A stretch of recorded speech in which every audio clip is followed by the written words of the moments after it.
You get my email, Vince? Oh, did I? Maybe not. I just noted that I didn't make the last one, but you were in hospital. I could see you were beside a hospital bed. You're a sucker for punishment. Can't help myself. When did you send the email? When I seen the video, so whenever you uploaded the video, I can't remember. Oh, okay. Yeah. That Good, doesn't good. matter. Yeah. I don't You're know. back. You're back. That's the main thing. Yeah. Yeah. I probably did, but I've forgotten about it. Yeah.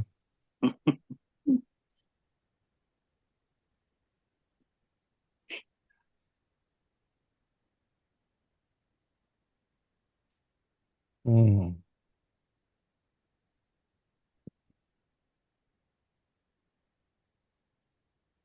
So, what's your name, iPhone?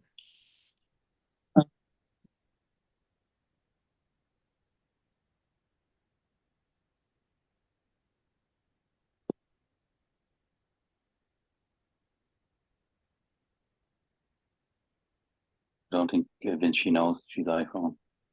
Mm. I can change your name if I know what it is, but I don't know.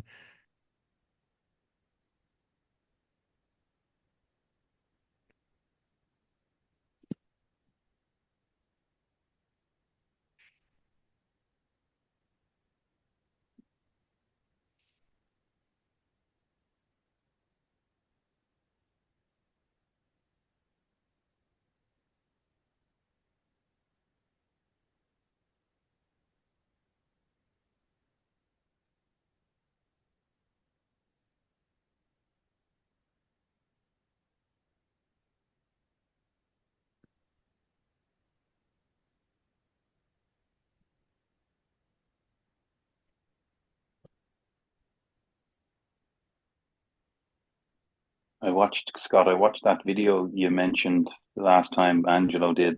If if you have to ask if you're awake, you're probably not. And I was like, ah, fuck this.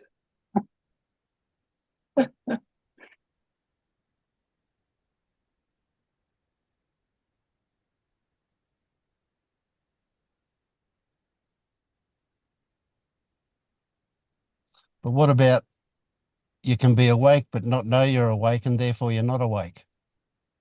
Yeah, yeah. You said that, Vince. Yeah, that's Mm. very helpful to nobody. Well, mm,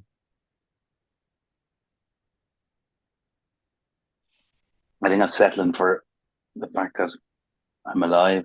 Maybe that'll just do it. yeah, that's a good one.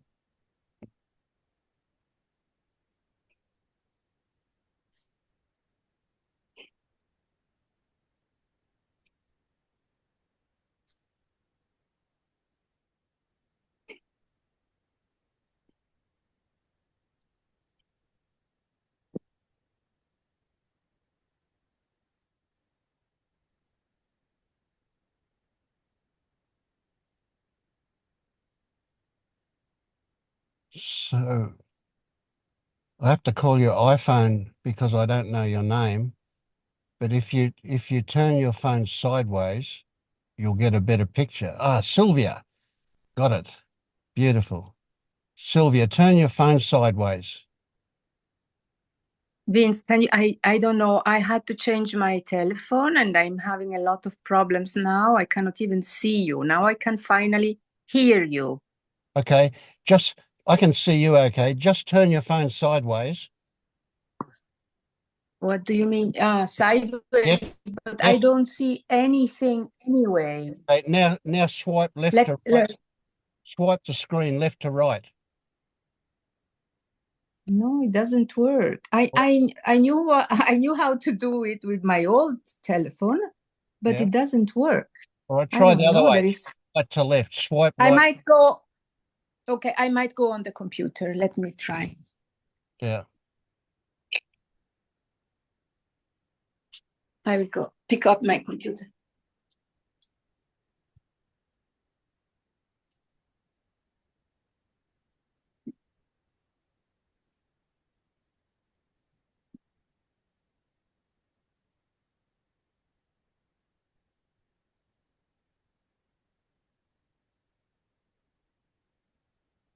So the thing that we're after, Dennis, is not to wake up. That's just a furphy anyway. What we're after is a shift in perspective. Yeah. Yeah, I've heard that. Yeah. I don't have it though, but yeah. Well, you do have it a lot. I mean, from things you say, you do see that perspective. Would if I asked you, is your view of how things work the same now as it was 12 months ago? Can you answer that? Pretty much the same, I'd say, yeah. Okay. I think I know a lot of spiritual rubbish. Yeah, and I So agree. you It yeah. is all rubbish for sure. Yeah. It's just the thorn we use to get the thorn out. And if it doesn't get the thorn out, then it's just crap, isn't it? Mm. Yeah, I look at I'm certainly in a bad mood today, pissed off. Um, yeah, that's been building the last few days. Just Yeah. Can you say what you're pissed off about? oh, this stuff, this is all bullshit. It's just Yeah, yeah. waste of time. It's not doing anything. It's all there's been no shift. There's no nothing. You can talk all you like. Yep, yep, Listen to people talk about experiences and where they're at and what's happening with them, and yep, yep. So if we say it's all that's what it seems to be about, but it's not about that. It's about what that stuff triggers in you, and what that stuff triggers in you on the surface is frustration, eh? yeah, Or anger, even anger, frustration. frustration. Yeah. Mm.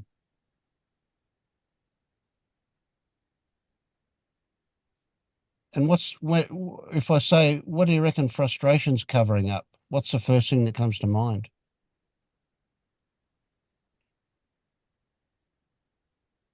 Good question. Hold on. Well, surely your words jumped up by me. No, nothing's jumped up. Okay.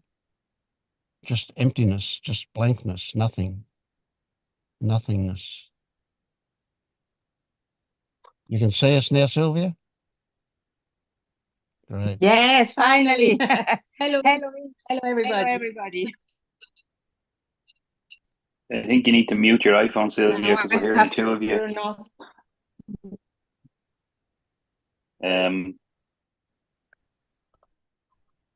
I don't know. What did you say, Dennis? Oh, we can hear you through two devices, so it sounds like there's two of you here. I just muted the phone. Yes, I know. I have now. I have to turn this one off.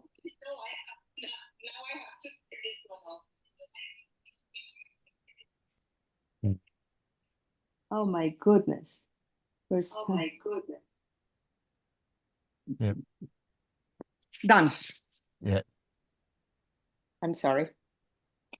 no worries. It feels like Vince is a bit of a joke. Mm. So tell me about the joke.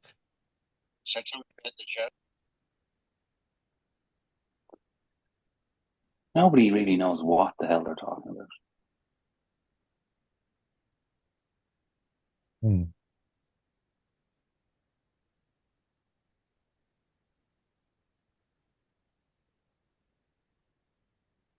I suppose there's always been like a call of a core belief. Well, someone there mentioned there's been a shift and there's a different perspective and there's a not knowing or whatever it is. There's some change. There's something, and whatever that is, that hasn't happened here, and that I can't make it happen. I've tried to make it happen. I can't make it happen. I listen to people who say you can't make it happen, and it's just whatever.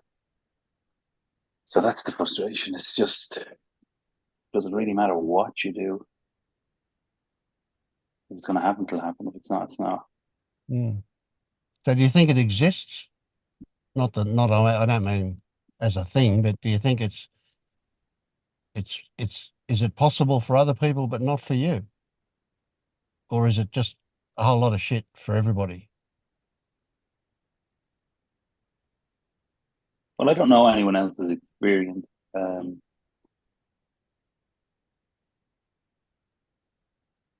And I don't know if people who operate from awakeness are actually awake or not. I don't know much of any of that. I mean, I can trust what comes out of my mouth because it comes out of my mouth. But other than that, Hmm. So how do you think people who operate from awakeness operate? Do they operate? Do they have intention or control to do something? no, no, I wouldn't say that. But So how do I've they heard too operate? many. Well, I don't know, but I've heard too many people talk about the shift or the Ken show or the awakening or whatever. I'm not talking about non-dual or liberation. I'm just initial shift, initial awakening, a complete. I watched the video Scott mentioned the last day because I'd seen it before, and I would caught him up, and we listened to Angelo. Well, if you have to ask, you're probably not, and you can have experience. He was describing me basically. You can have experience, you can have intellectual know-how and knowledge, and it can be all very good, but it's all just more of Yeah, the same yeah. bullshit. So let me ask Scott, because Scott's fairly recently had a shift, eh? Would that be accurate, Scott, to say that? Yeah, some shift has occurred. There's, Yeah, okay. I, So can you tell Dennis, I'm gonna ask a pretty difficult question here. Can you tell Dennis what it was like before the shift and what it was like after the shift and what actually happened?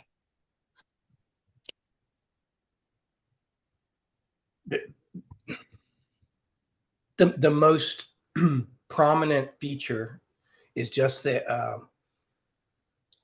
I don't feel like I'm pushing up against a wall. Like I don't have this like gnawing, thing that I need to feeling that I need to push. Right. Which Dennis obviously does, eh? It seems like it, yeah. Like and I feel that because I've had it for a year and a half or so. I felt the same exact way, and I really can't. What was the rest of the question? Because I'm kind of just like trying to ride this, and Yeah, yeah. there's been some. So you had that feeling of pushing up against a wall before, and then afterwards you didn't have that feeling anymore, right? Right. So I don't like. That's one thing that's kind of that has kind of stayed level ever since that particular. I guess it was just a couple weeks ago, really. hmm. Um, So would you say that it is just the absence of pushing up against the wall, or has that been replaced by something?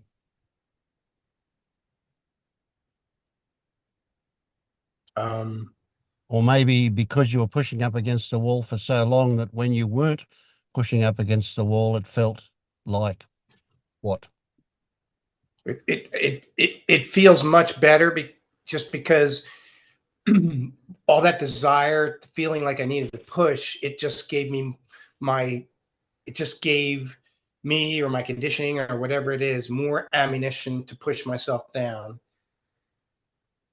And now it's like there's been some upheaval or whatever, calling things into question, and I don't care. Like if I'm not awake, I'm not awake, but I still feel so much better than I did before. Yeah, yeah, It's yeah. that's So there we I, we agree that we recognize that being awake is just a shit concept, right? It doesn't really mean anything.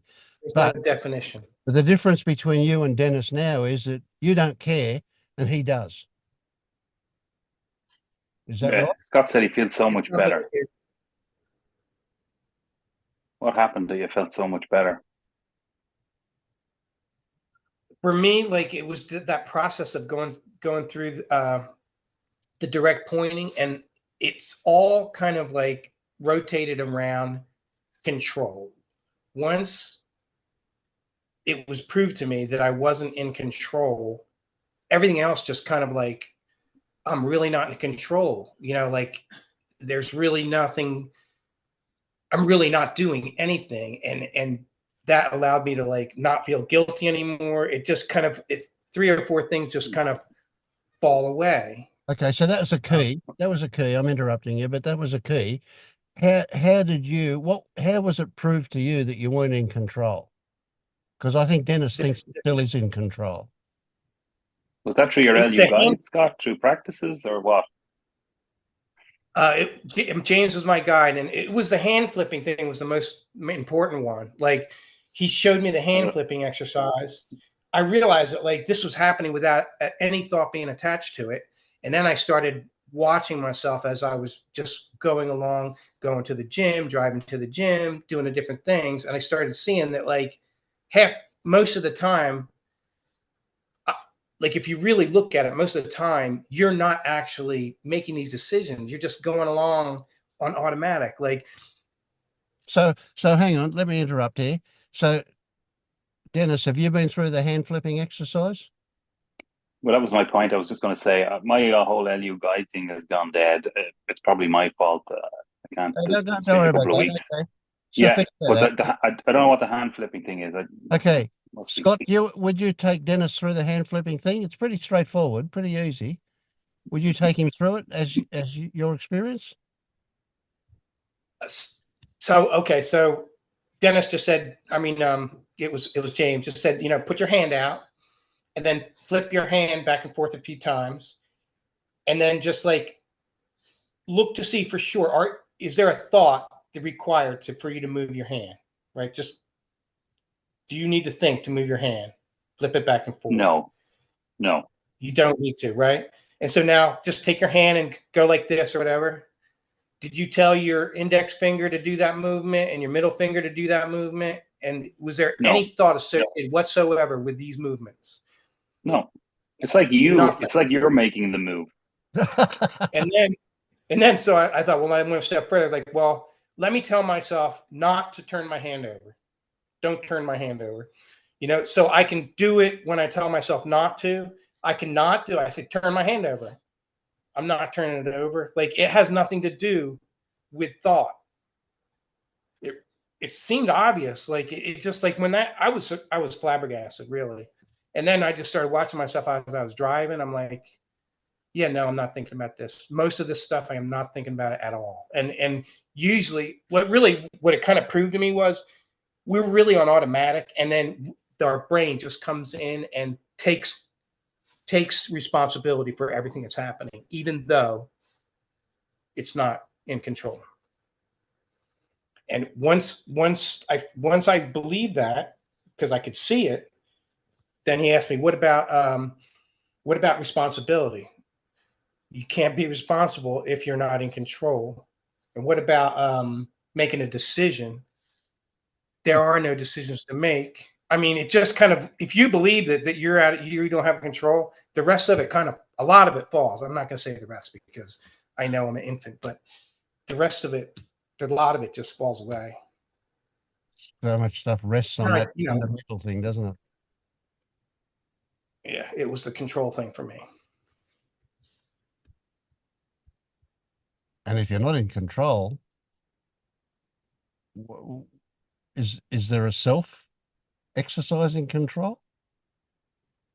Well, if you're not, that was the other thing. Once I saw that I was not in control, and then I think it was like the next day or something, I'm like, well, because I had something was hanging on, and then all of a sudden I was like, oh, wait a minute, if there's no control, there doesn't need to be a self, because like part of me was thinking there's got to be a self because something has to be controlling all this shit that's going on, and then so that just allowed me like, oh, there isn't one because it's not needed. Why would there be one if it was needed? You know what I mean? Or if it's not needed, I mean.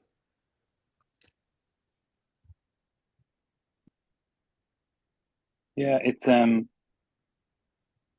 I don't know it's either one or two things. It's either that's an old knowing from quite a while back and there's nothing spectacular in what you've said, or I'm just not getting the significance of it. Or, yeah. Well, there isn't anything spectacular in it. This is the whole point. It's the expectations of something spectacular that is wrong, Mm. inaccurate.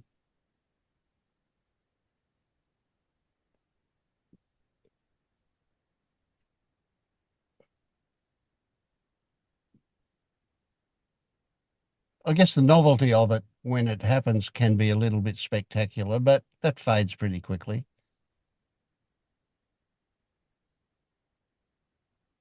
In fact, once it happens, you'll forget what it's like after a while. You'll forget what it's like from before. When I look back at when I look back at Vince before waking up, it's like I'm reading a black and white comic book. It's just not me.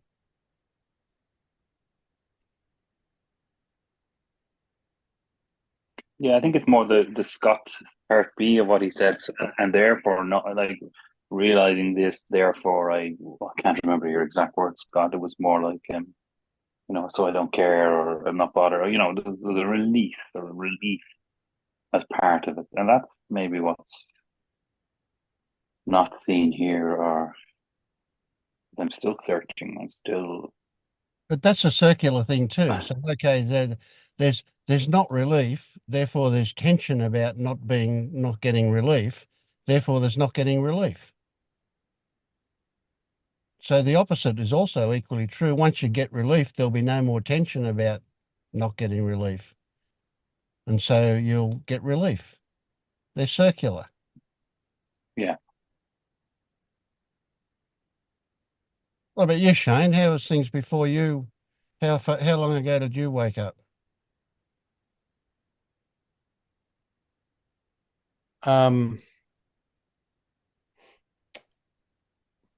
So far back you can't remember. No, I don't. You just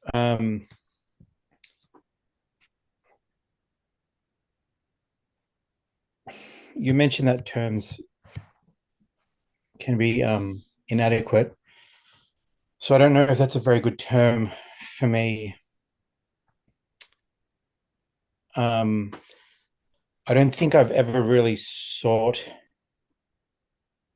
awakening, but I've sought relief. So I think my journey in this area is based on the seeking of relief from suffering. And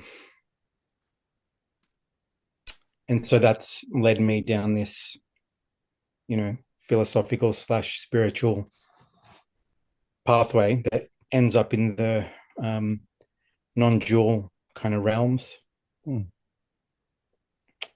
Has a shift occurred that is resulted in relief? I think it's hard to explain. I think shifts have occurred, especially for me. Like the first one was many years ago, when I started to listen like to Alan Watts and Eckhart Tolle. And I found I even found the Course in Miracles books. That was pretty weird, that book. And listen to those. Like I got the physical books, but I listened to those a lot as well. Helen Schuckman. Anyway, but those guys, when I started listening to them, they made me really think about the ego from that spiritual point of view, as in how those kind of speakers like define it, and like Krishnamurti as well. Thinking like that was a shift that was permanent in how I perceive the world. So that was kind of like, once I saw it, I couldn't unsee it. I don't know that it stopped.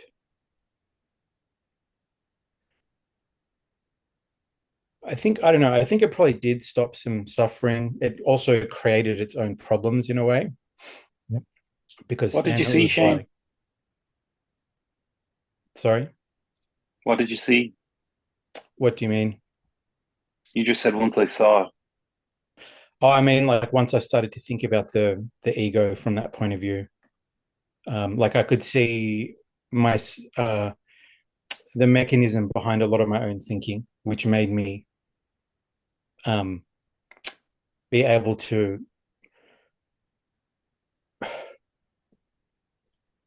rethink what I was doing easier, if that makes sense. Second guess myself, um, and then also kind of see some drivers in other people's motivations, just generally. At least that's what I like feel about things. Um,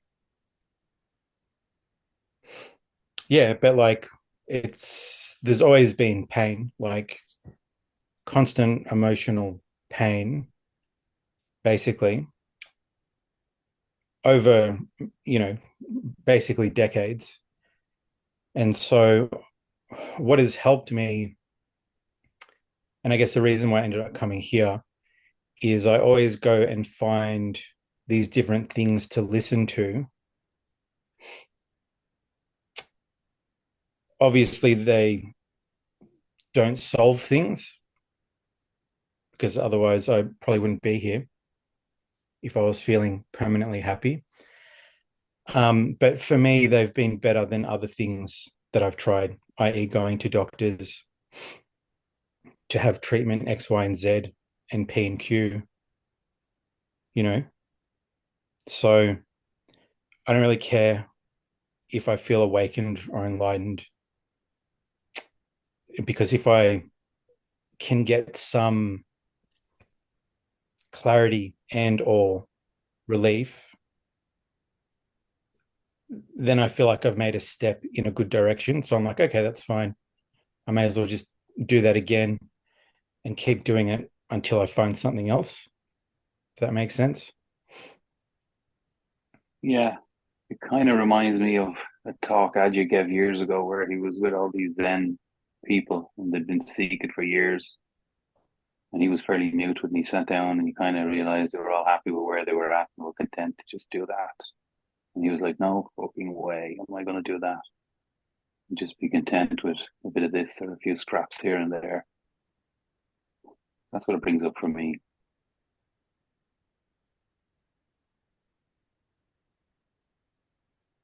So, Dennis, are you saying you want something more than what Shane's describing? But James describing most people's lives and the, connection and being with people and basic stuff that life's made up of. But it cannot be thousands of years of teachings and pointings and ramanas and Nisargadatta saying I'm double dead to people and all this sort of shit. This isn't it. Whatever that is, this isn't it. Mm-hmm.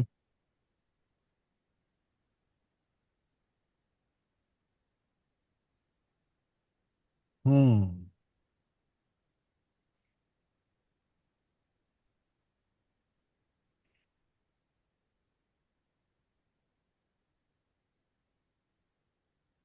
John Lee, wake up.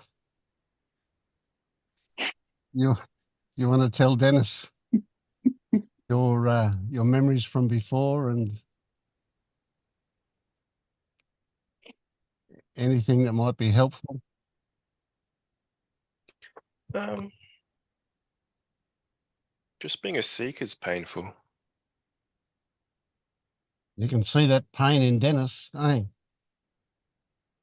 Yeah, you want like just that state of discontentment. It's quite hard.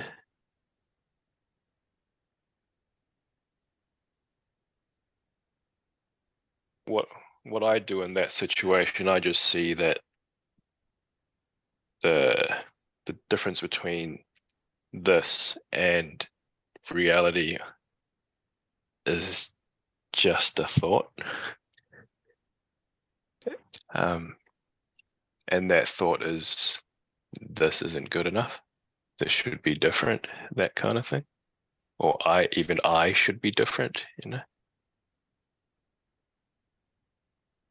Yeah, or I will be different. But I really appreciate the acknowledgement of that state and the pain of that state. That was nice. Yeah. Hit home.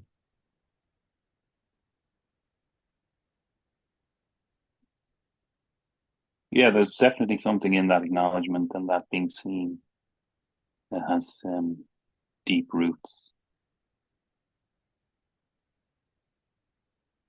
I think because it doesn't end. Like that thought takes different forms. So it's a sneaky bugger.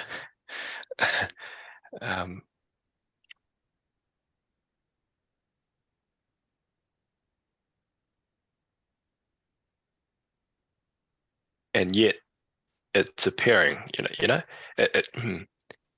reality is where peace is for me. And yet that believing in that thought is where not peace is. Yeah. So it's a fine line.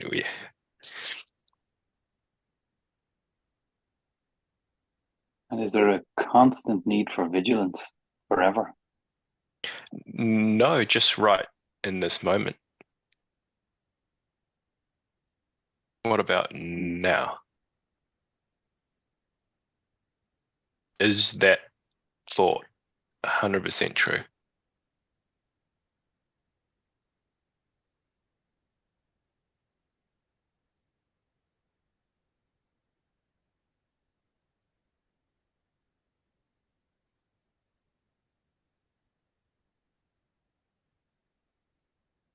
Because if it's only like 99% true, what's the 1%? That's the way in. Yeah. What's your thoughts on that?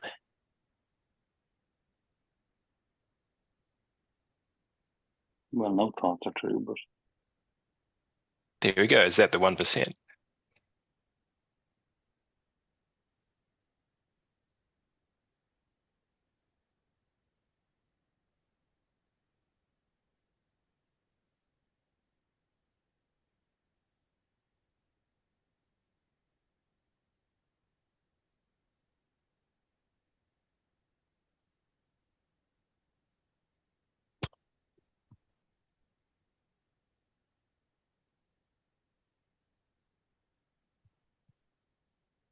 yeah, just thinking is painful.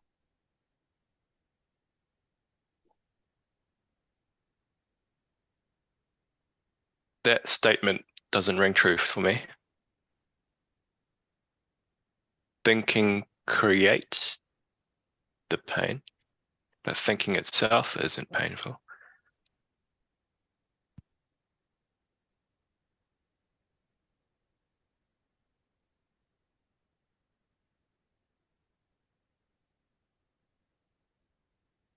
Yeah, thinking is tiring.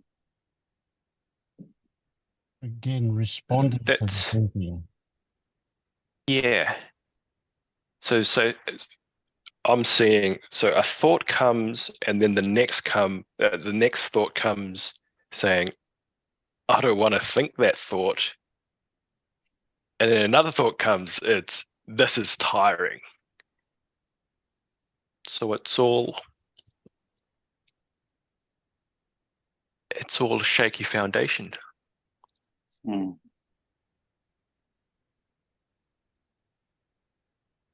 Yeah.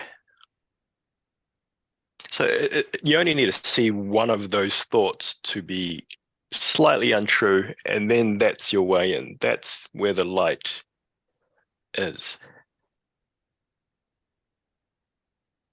But he said that no thoughts are believable. So who's lying? He's lying to himself about his thoughts, or his thoughts are lying about his thoughts. Yeah, there we go.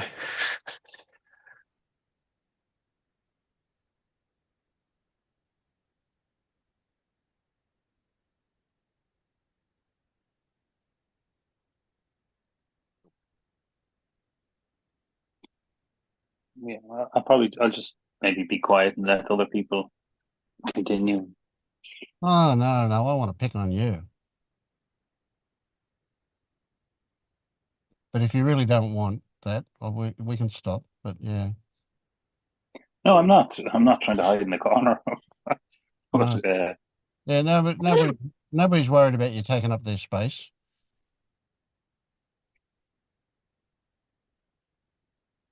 See what John Lee was saying is that that happened for me big time, and that was I saw that the only reality was my current experiencing, and that my current experiencing by the time I became aware of it was already in the past. So any thoughts I had about it, any thoughts at all that I had about it, were just a waste of time. There wasn't a single thought that had any validity. All that was always an addition to reality, which was only what I was experiencing. So any thought that added to that is just going to corrupt the next moment of experiencing, no matter what it was. There wasn't a single thought that was worth anything. Now you said a moment ago, you can see that all thoughts are not true, or that's not what you said, but yeah, it was like that, right? Yeah. yeah. And yet you believe thoughts. You're compelled to obey thoughts. I don't know who's believing thoughts. Well, it's certainly not a self there believing thoughts, but something is. There is a belief in, there is, well, let's put it another way. There is a responding to thoughts Hmm. that suggests that something is obeying them, or at least something is responding to them. Or let's put it another way. Let's be more accurate and say that there is responding to them. But why would you respond to something that you know is not true?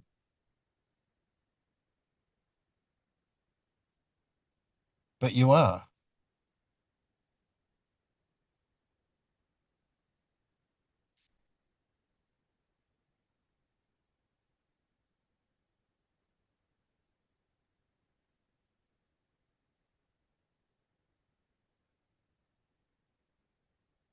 I think the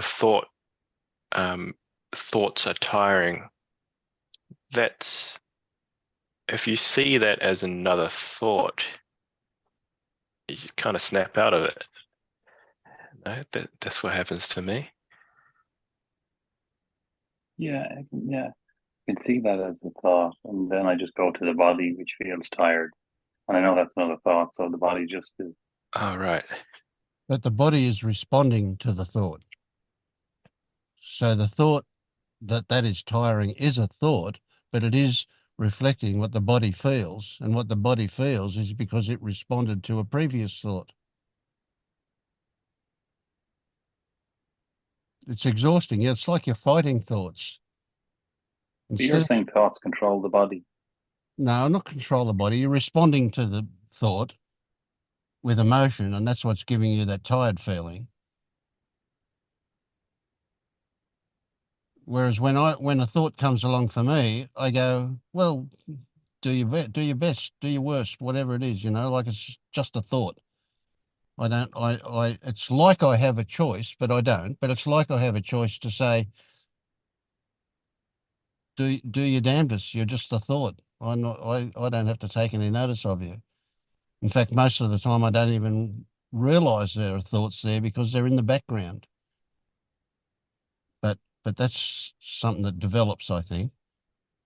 So in the beginning, there might be a bit of a pushing them into the background kind of thing, or an intention to not engage with them because they're full of shit, totally full of shit, absolute crap. The stuff that they come up with, you recognise that, I'm sure. Everybody must recognise that. Thoughts are just totally full of shit.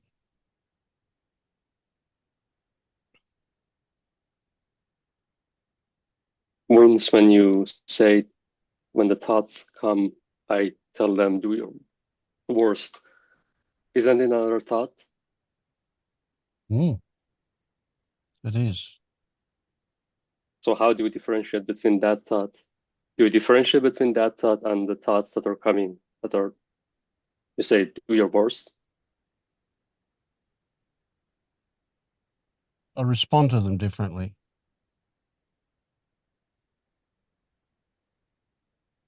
So the one that says do your worst kind of gives me permission to dismiss the other ones.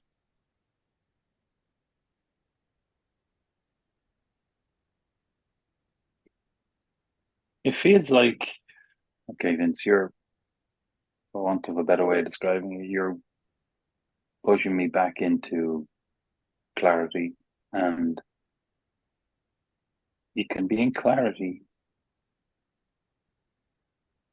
but it's like you have to be gentle and careful in clarity, and then the movement of being a person again just strips you up and you're off again. At the races, you're back in the play playing, and the ability to, maybe there's an expectation that you would stay in clarity while playing the play.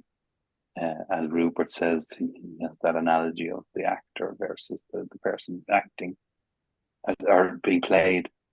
So I can come back to clarity.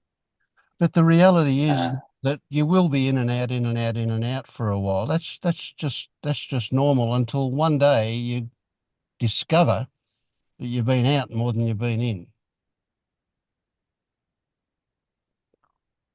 You're in because of habit, and you're out because of a new discovery. But then habit takes over again. So then that happens like that. But there's a certain But you mean out in? Yeah, you're I'm either in because right. of something discovered versus being out of habit. Yeah, when you're lost in thought, is that what we're saying is out? I had a reverse. I'm in clarity, whereas out. Okay, in so you're play in. of game, like Yeah. So in clarity is something that you've discovered, and it's great for a moment, but then habit kicks in, and something triggers the old way of being, and back it comes. But after you've seen that a couple of times, you go, well, gee, I don't need to get back into that. yeah, okay. So that's what I'm describing as maybe Scott mentioned earlier. So Scott has had there's been a shift where that in and out has maybe just he's more in, or there's more of a knowing that he's always in, regardless of the out. So that's what I'm waiting for, or what I'm understanding as a Kensho moment or whatever. Is that true, Scott? What's your experience? My experience is that I still get lost in thought fairly often. Okay, there you go. Same for me. Yeah, and me too. I'm going to have to go and get my power supply. It won't be a sec. Keep going, guys. Yeah. Well, then I need to reevaluate what I understand. Good. I remember asking Vince, I was like, can you control attention? That's a good question. I've been thinking about that recently. Yeah, and his answer was, well, obviously no. Like it was just a snap reaction. I was like, oh, obviously no. But it feels like you can. Like a lot of times, it feels like you can direct your attention. Yeah, I had to think about it. But that's a good point, because when you said it, John, I immediately said no. But what can happen is thoughts can be so chatty, and you're attending to them, but that creates the illusion that you can resist attention to something else. I can control not looking at that person over there, but all you're doing is attending to the thoughts that are saying that. So I'd agree, you can't control attention.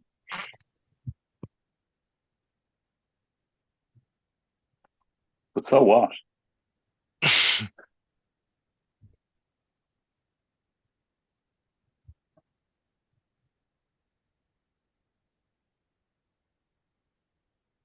Yeah, why do we have preference over one than the other?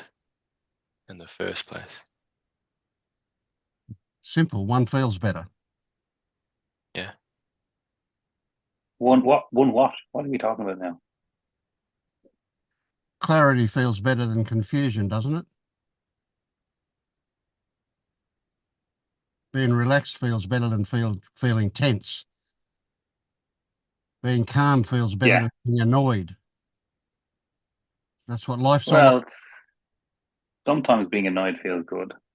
I can, yeah, sure. Being angry can feel good too. Yeah. Yeah. And I know there's no absolutes on your pointing, but yeah.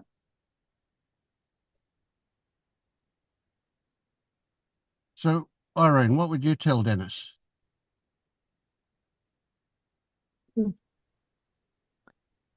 Um,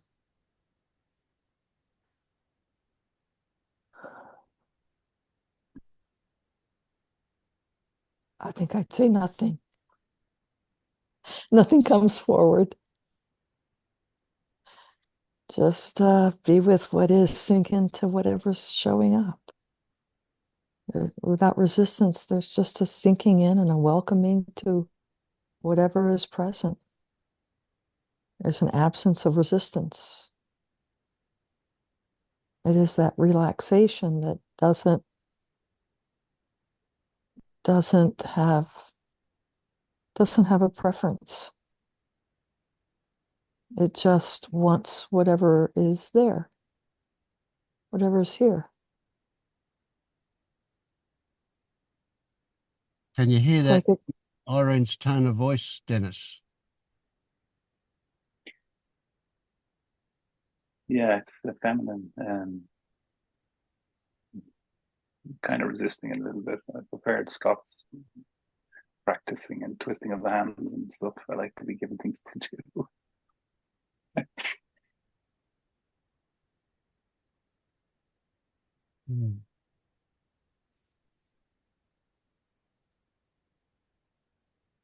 What do you say, Sylvia?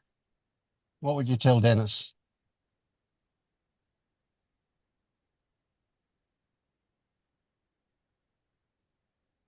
You're muted.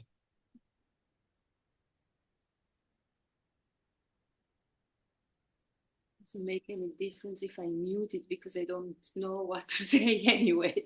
I'm not sure, Dennis. Let me reflect a bit more, see if something comes up.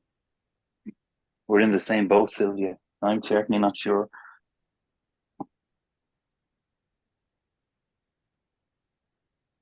Hi, can I say that? Hey, Alan. Hi, can I say a little something? Yeah, jump in. I really feel about where you were at. I mean, I've been searching, probably still searching, but I don't think I am. Anyway, since I was 19, and so what is it, 20, 30, nearly 50 years.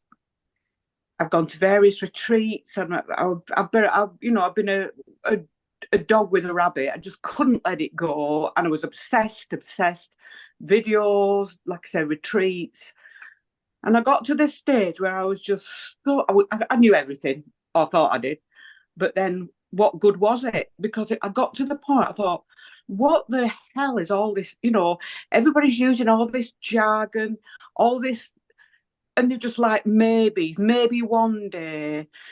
And I just got so tied up in it all, but so upset, frustrated, to the point of depression. And I've had depression and anxiety stuff all my life. And I realise now it was just all imaginings and thoughts and projected futures. And until I really, really saw that, I had to watch every thought, every way I acted, and to see that all that was causing me pain. But yet I'd still got this. Well, all the gurus say that, this and this, and one day this on. And I became so upset that I wasn't getting it. When all the time I was sort of getting it, I was really. just small things like there's been an upsetting thing that's just happened recently, and I've really sort of been able to pull back and have it not affect me like it would have done at one time. I would have been in fits of depression and storms of anger that I couldn't express. But this time it was like, what is it that's upsetting me? What is it in me that is reacting to all of this? So it's little things like that that's happened along the way over, say, about 5, 6 years, maybe 10 years now. But little by little, I've had no grand awakening, no flashes, no shifts, not had a shift.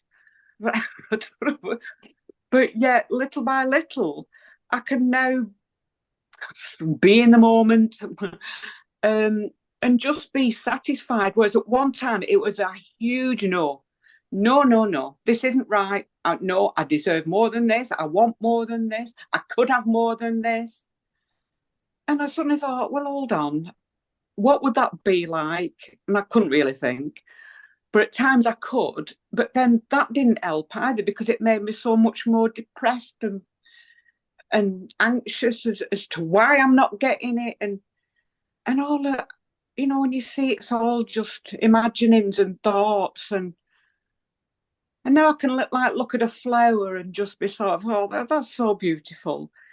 And do a bit of painting, not to great extent, no expectation. I can play a bit more. So things have eased up. And Paul Hederman used to say, if life is a little bit easier, life along the way gets easier, or some words to that effect, then that's what we're after. But again, I thought, no, it's better than that, it's better than that. But it's sort of not. It's sort of not better than that. I hope that's okay. I'm not saying I'm awakened. Don't know what awakening is. I'm not saying, like I said, I've shifted or anything like that. But life's a bit easier, and probably never have a shift or a, I just felt I wanted to say that. That's good. Thanks. I wish you the best. What do you reckon, Kitty? For me, it's certainly the thoughts that are creating all the suffering. And last week, I told you about this thing of feeling guilty all the time. And then we talked about that. And then during this week, two things happened. One, I spoke with Camilla, and she just had to say to me that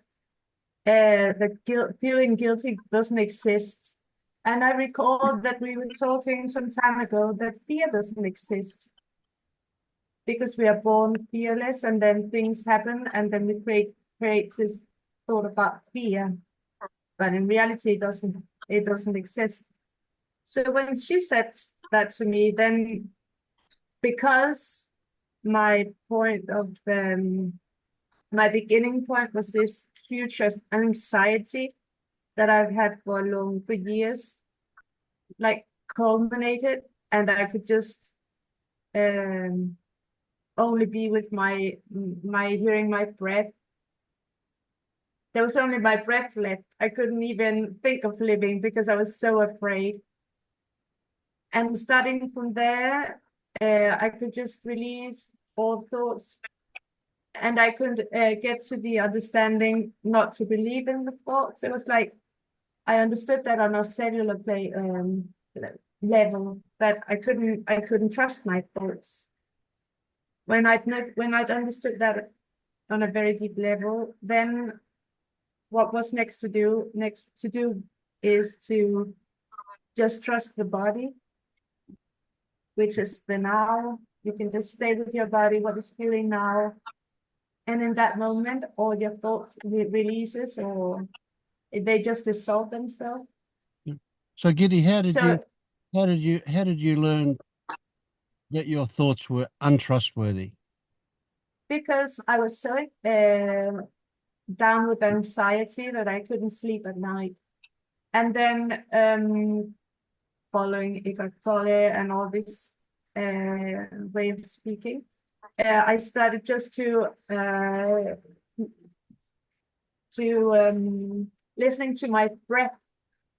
Because at night I couldn't sleep. I would maybe be figuring out something horrible in the future, and then I would just, okay, I'm awake now. Now I'm just going to listen to my breath, and when I did that, then all the I just got so relaxed in the body, releasing or not trusting the thoughts.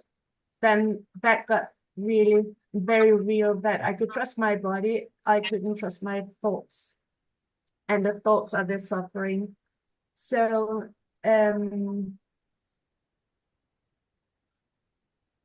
what happened is, then when we're talking about getting in and out of this thinking, then this week, or having this new job, I got into the new belief that I'm guilty. So when Pernille said to me, but that's just a thought, then I recalled the experience that I've done about fear. So it just dissolved itself in a split second, because she just reminded me, oh yeah, it doesn't exist. And we've spoken about this thing about fear, just we are born fearless, and then we have these experiences that makes us think that we are full of fear. So all these informations put together made it so you have some knowledge, and then when you get caught up in thoughts, then the body does have the experience that what's real, or what you'd experienced previously, to dissolve all these thoughts. So I'm hearing you say that that moment that I'm looking for, that is eluding Dennis, that moment is where you were lying in bed and your thoughts were going a bit rampant, and you decided to follow your breathing. And when you did that, it became clear to you that your thoughts were just rubbish. And that I could just only trust the body, and then now trust the body. Yeah. So the body was a way of getting out of those thoughts when they were occurring. If I have too much thoughts going on, it's really good just to sit down and notice what's going on in the body. Yeah. Because it releases it just lets go of all the thoughts. And if you have a thought, you can just, can I stay with this thought? Does anything happen? No, and then just disappears. Yep. Good one. Yeah. And it's just, and so it's the non-seeking and releasing the thoughts, which is the turning point, I think. Everything is the same, but it's all different. Sure. That's, I know what you mean, but that's gobbledygook to Dennis. Yeah. But now I've been in the Pernille's group for 4 years, and something that really struck me is the thing about hormones.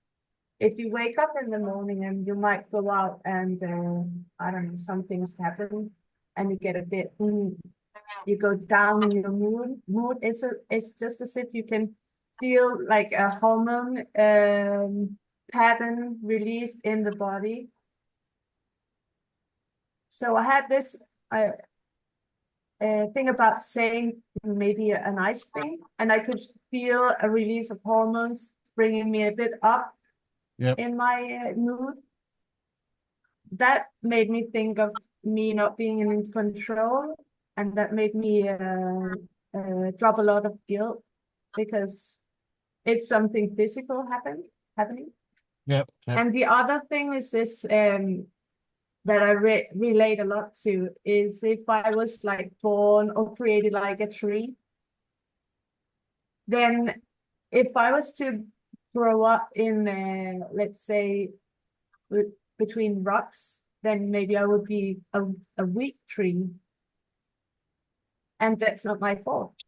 Or maybe I was to be someone cut off all the woods beside me and all the sun would come in and burn me, but that's not my fault. I just happened to be there. Mm. It just, yeah. So there's a lot of information that just comes in, and you can, what? Information that just reflects conditions, Yeah, circumstances. yeah. Yeah. So you're not in control, and you can't choose anything. You can just be with what is. So Mm. it doesn't really have a line. It's all a bit mixed up, but Mm.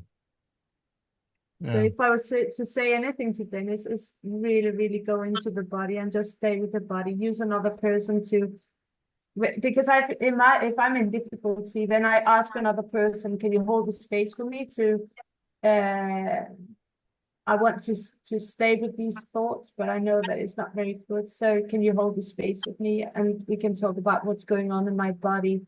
If I do that by myself, then I have to do the laundry, or I have to go pee, or I have to do something else. If I ask another person to hold the space, then I'm going to stay there. Mm. Yeah. When you were speaking, there was a sense of the current thought storms or thoughts that are here, are the underpinning them is a sense of, well, initially a sense of hurt in the body, or hurt, and then I peel that label off and just went to the body, and feel, and just feeling. But what do you feel in your body?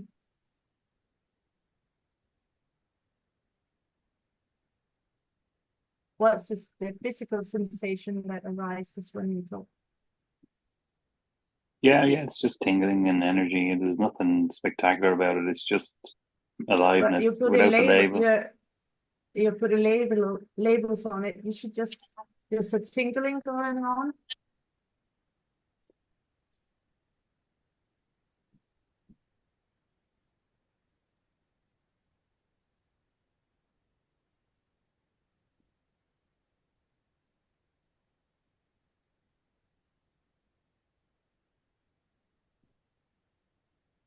Does it move around? Does it? Yeah, it's everywhere. Okay. Mm. I don't really want to talk about it. I'll just feel it. Mm.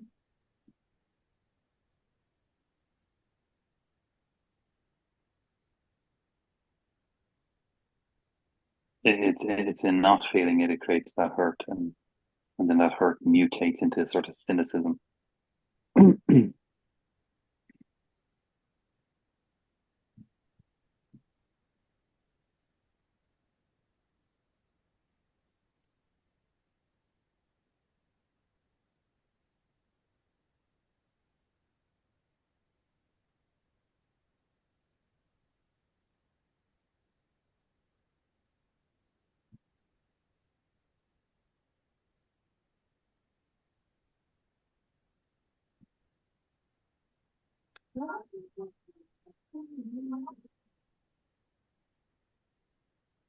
What are your thoughts, Leonard? I don't really know if this could help, but I recently have this trick that, well, because it also happens to me that I get lost in thought again, or even worse, this thought comes back that what is not enough, and that can't be everything, and there has to be more. And I started somehow to look at it like a disease or something. It's chronicle, and maybe it's chronic, and maybe it's going to happen again and again for the rest of my life. But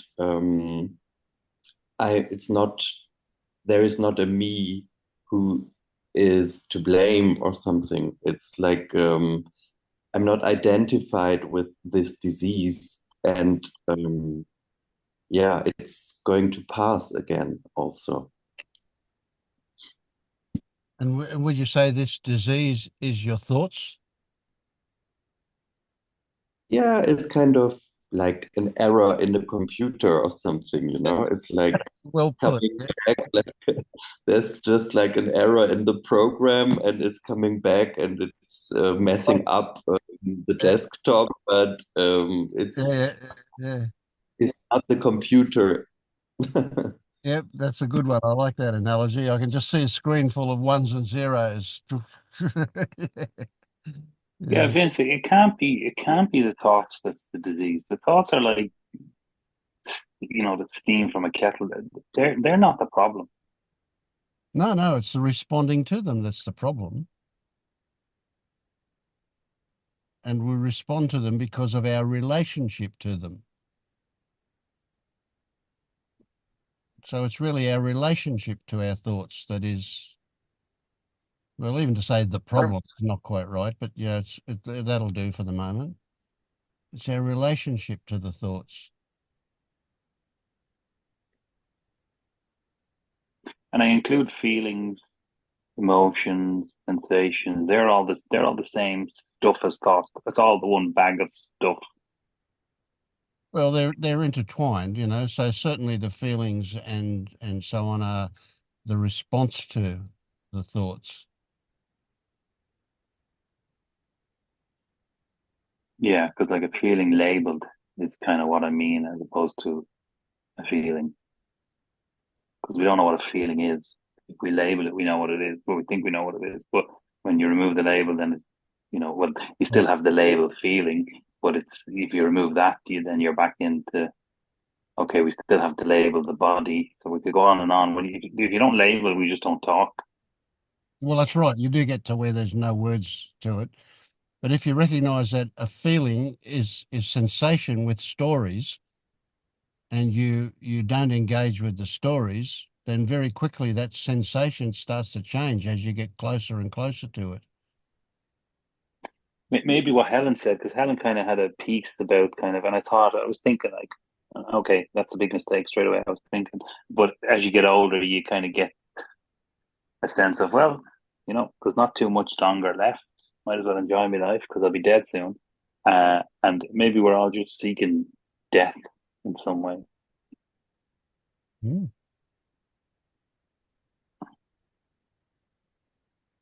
Yeah.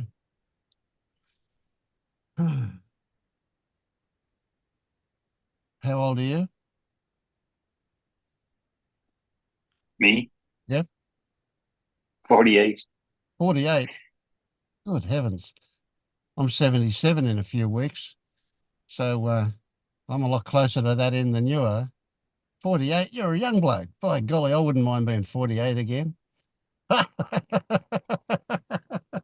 know. Yeah, boy. Well, you might have a lot of years of suffering left too.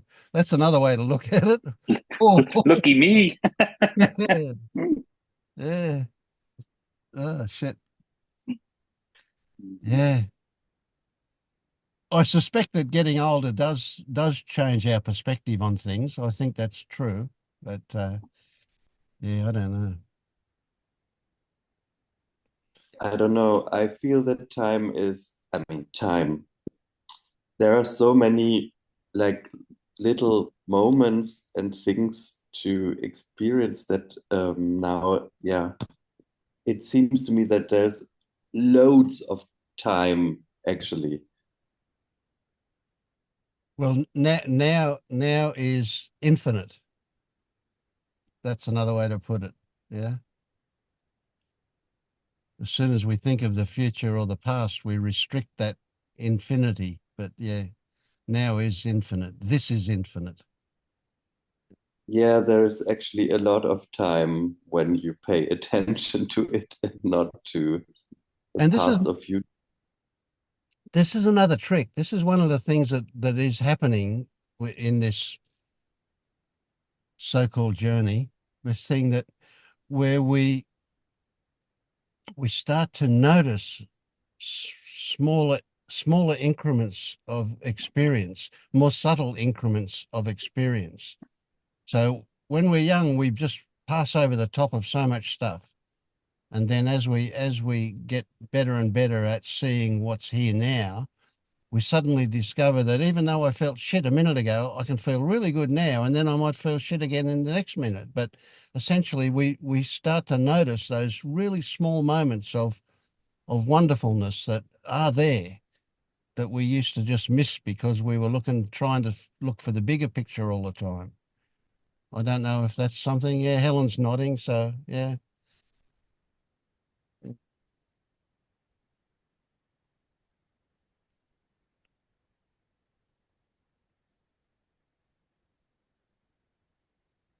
I don't know what happened to me most of my life, for example, was that I always had like this catastrophical fantasies about what would happen, a lot of anxiety and like imagining situations in advance, like, and then it would get like bigger and bigger and bigger. And then the strange thing is that at the same time, I was always searching for situations that would stress me or that would make me feel a bit frightened. And actually, in the end, it always turned out fine somehow.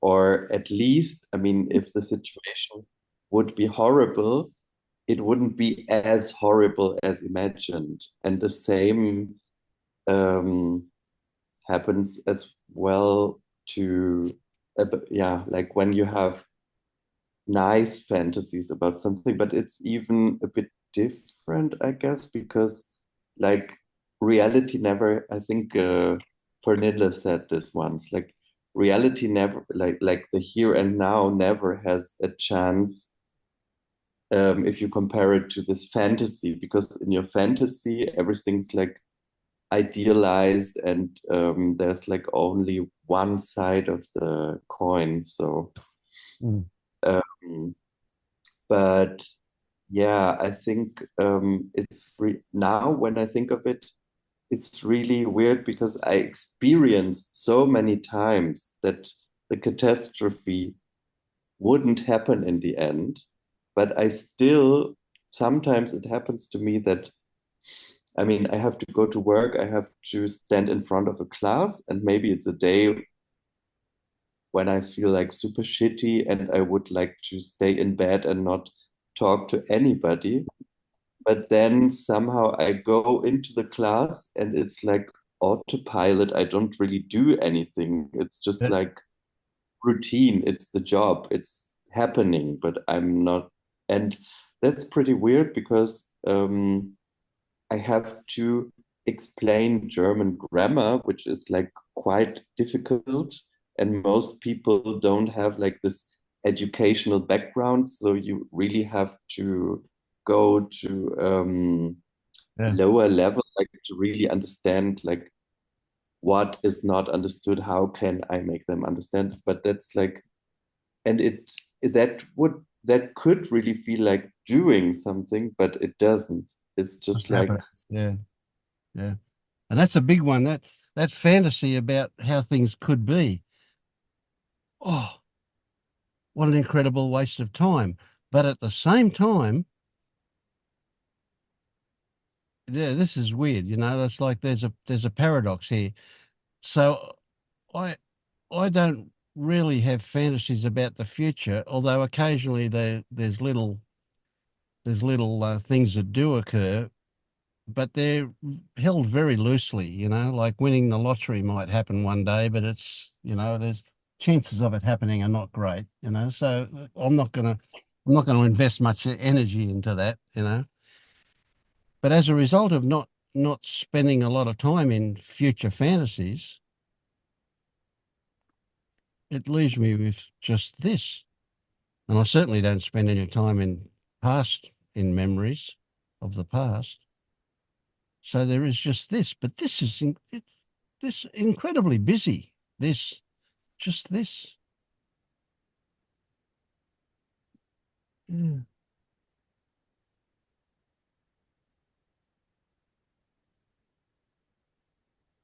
I might say something to Dennis also. Yes. I realized after the shift occurred here, I realized how much energy I had wasted on hope. And hope is such a dangerous weapon. You know, most people say, you know, there are even proverbs in Italian, I don't know in English, but like, until there is life, there is hope. This is a proverb in Italy. I don't know here. Stuff like that. And so, you know, I used to hope. I used to hope a lot when I was suffering. I was always hoping that it might get better one day, or at least decrease.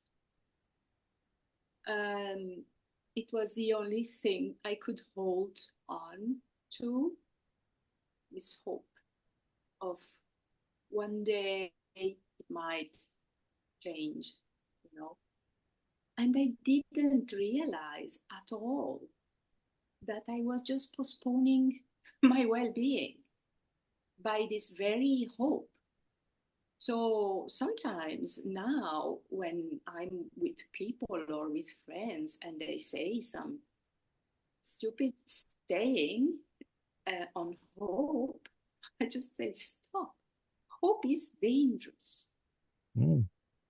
So, you know, I don't know if this might apply to you, but, you know, if you invest energy in hoping that tomorrow might be a better day because today you feel frustrated, then what you do, I think, maybe Vince, you correct me if I'm wrong, but what you are actually doing is that you are postponing it to tomorrow. Yes, Because yes. it's not You're tomorrow, not it's wrong. tomorrow that might be better. So I saw this only because, you know, I went through some very tough years, very, very tough. And I was considering suicide so many times. And I wasn't speaking to anybody about this. This was just between myself and me, you know. And I had this door, this emergency door that was always there. And I knew that I could open it. You know, just hope was even a door to death. What I mean is that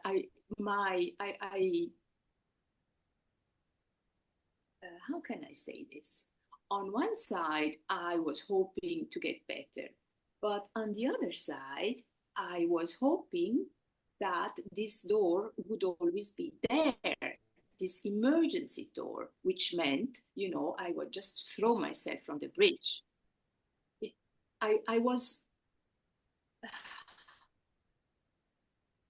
So when this all this door, I decided finally never to consider it again, never to look at it again. And all that was left was this shitty reality, suffering and nothing else. And I sort of closed the door towards escape, even if escape would mean dying, you know, committing suicide. Yeah, yeah. So there was no hope anymore in neither one way of feeling good again, neither the other way of dying and ending the suffering. And it happened then. So the shift happened when I stopped hoping. Yeah. So this I wanted to do because it's very subtle.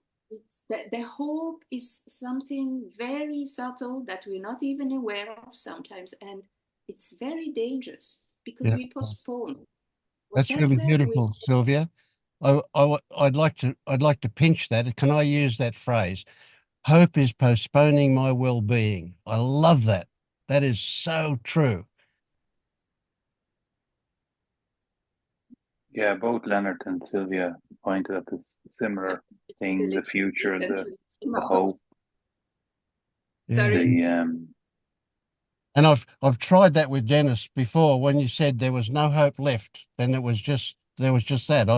I've said to him directly. I've said, Dennis, you're fucked. There's nothing you can do. You're absolutely. That's it. Forget it. Give up. But he doesn't listen to me. He keeps on having hope.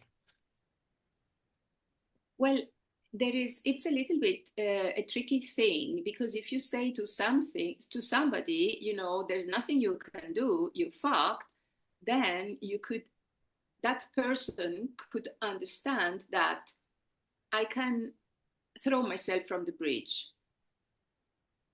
But that is also an escape.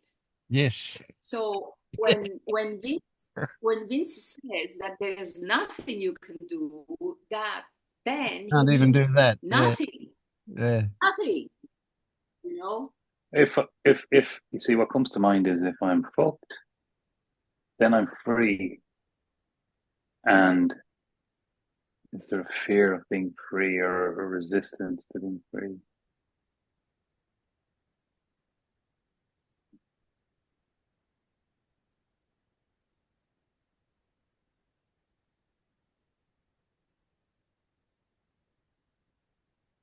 If you're fucked, it means that you cannot identify anymore with any tomorrow or any way out, or you cannot delay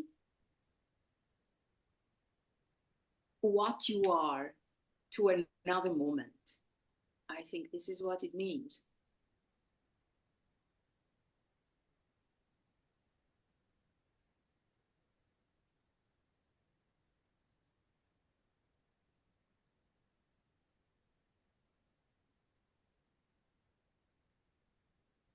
You know, just to finish, what is really worth reflecting on is this matter of hope, because everybody in society will tell you that hope is a good thing.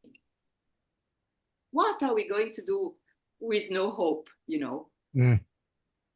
And so it's so considered as it's seen as a positive concept. Mm. And so the tendency is not even to question it. But I repeat, it's a dangerous weapon, according to me. So the opposite of hope, in the opposite of hope is not hopeless. Yeah, it's just here. The word I would use is expectation. I think when I was very young, Leonard spoke to it earlier when he talked about fantasizing and futurizing and just living in the idea of how things might be versus the reality. The opposite of hope or expectation is here-ness and now-ness. And maybe the practice for years has been not to be here and now, for various reasons. And so we've lived in that conditioning of future and hope and expectation. And it's to come back to the ordinariness of here and now. Yeah. And here's an interesting one just to top it off for you, Dennis. Most people that have a shift don't have it while they're working at it. They have it while they're doing the dishes or mowing the lawn or washing the car.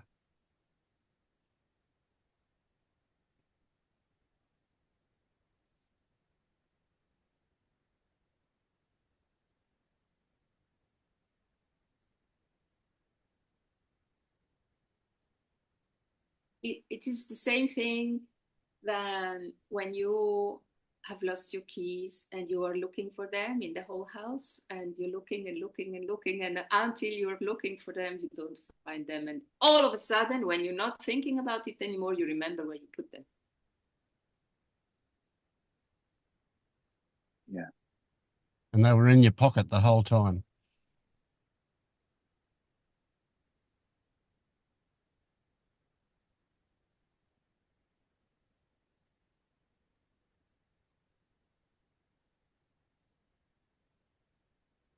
What would you tell Dennis, Anne?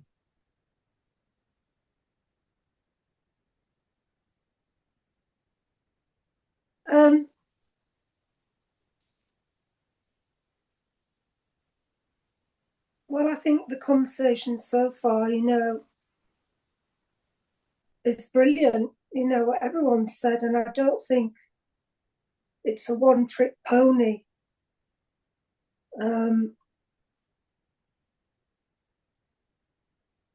It's just letting what you're hearing filter in, and the change will happen on its own. Just being open to that, and I'll point you towards Angelo's new video today. Does one practically every day. The title is about being open, but it talks a lot about thought. There's a lot of inquiries in it, and it's just brilliant. So that might be helpful for you if thought seems like an obstacle to you. Or not,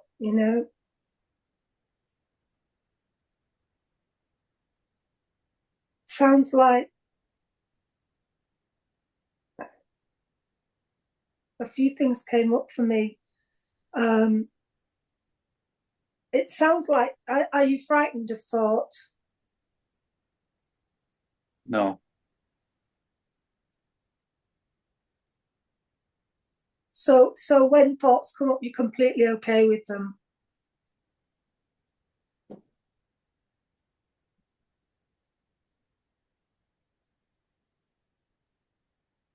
You're okay with thoughts being there? Or not?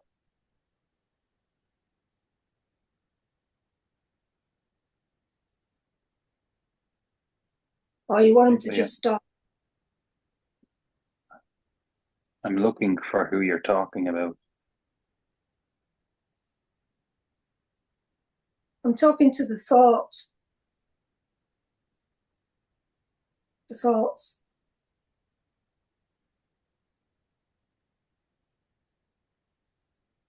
What has a problem with the thoughts? Is there a problem?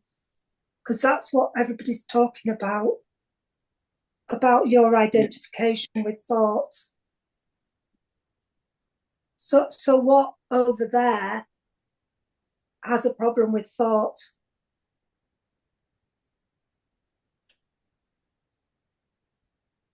What in that space? I don't find anything that has a problem with thought.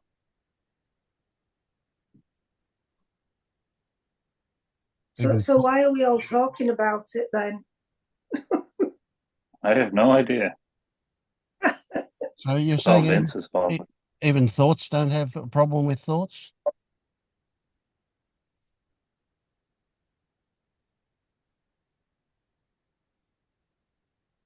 Well, no, I mean, I'm going back to when we were speaking earlier and the way I investigated what was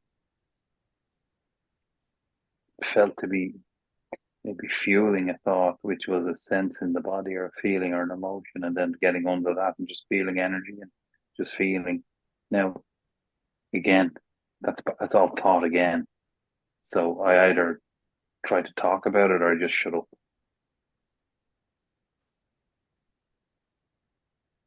And you do shut up and you do just feel, and you seem to be not engaged with thought. But that's not enough, is it? Because you come back to thought. So what's missing when you're just resting in the body and feeling the body and there's no thought or no insistent thought? What's missing?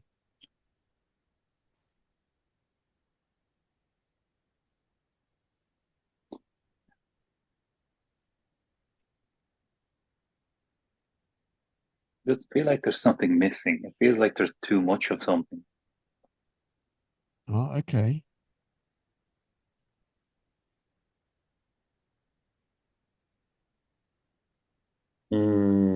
Dennis, does it have to do with self-images as well? Like mostly, I mean, I still have it sometimes, like that I detect, okay, there's like a self-image, either like a negative or a positive one, or a better version of me or something like that. And it's usually easy to detect when you ask, when you have a response to this question or this affirmation, that's really me, or that's not me at all, or something. I'm not sure what you're saying, but what it points to is what you said earlier. I'm connecting what you said earlier to, future and fantasizing about the future, and maybe the sense of self or better and all that stuff's built in.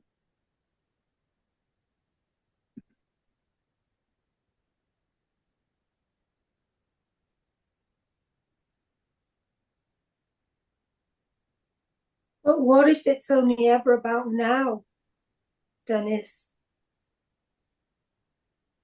Right now? What if that's all there is? There's, like Sylvia brilliantly said, there's no hope. There's only ever this moment. Yeah, that's what's being taken in from what everyone's saying. And the piece, someone said earlier about the tree being exposed to the sun because of the conditions, or the tree being, in around rocks and not being able to grow effectively because of the conditions, and it's nobody's fault. That then produces anger.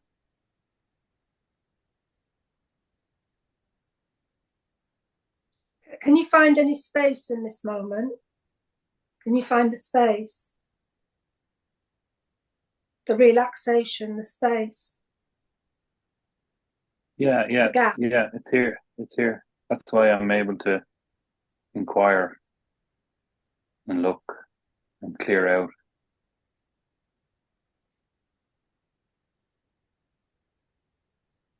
So that's available every moment.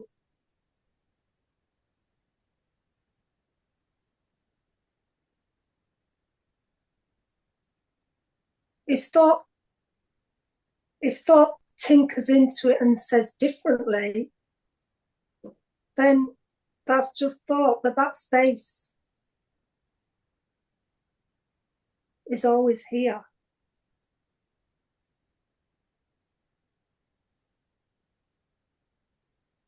Yeah. So is there work to do, or is there not work to do? Why do we meet? Because it's enjoyable to look at that space, to be in that space with others.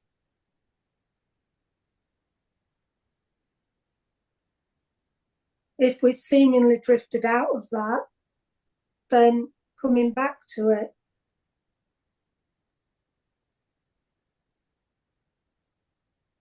To just be in that space, just being. The rest is just thought.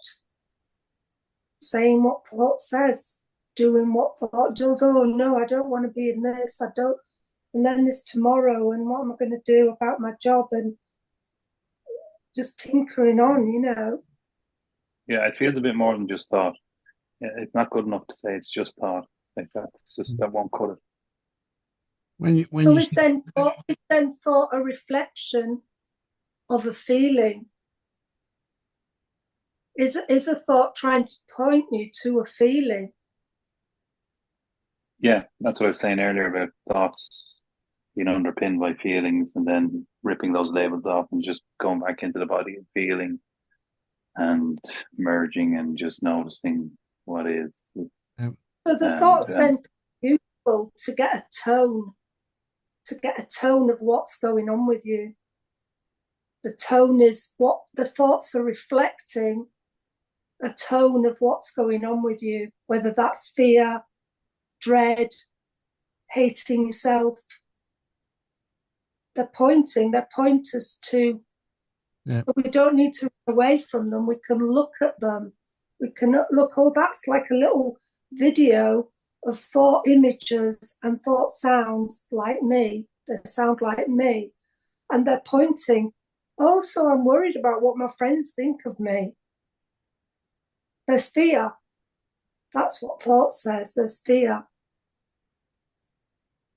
Oh, I'm getting No, into I think all it's the opposite. I think it's the Mhm. opposite. I think thoughts are the sparks of the smoke from fear. I don't think they're creating it.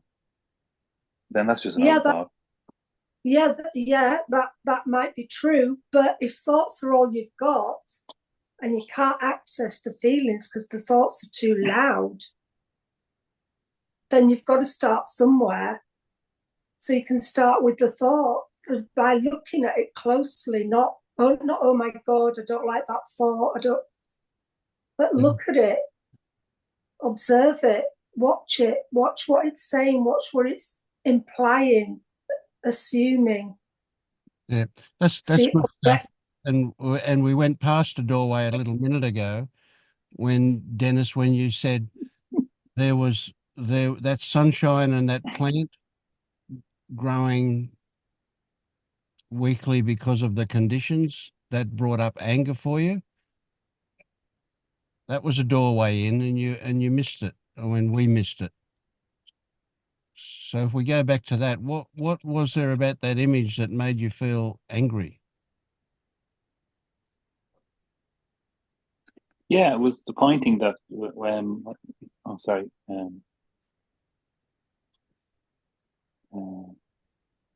Just somebody will do.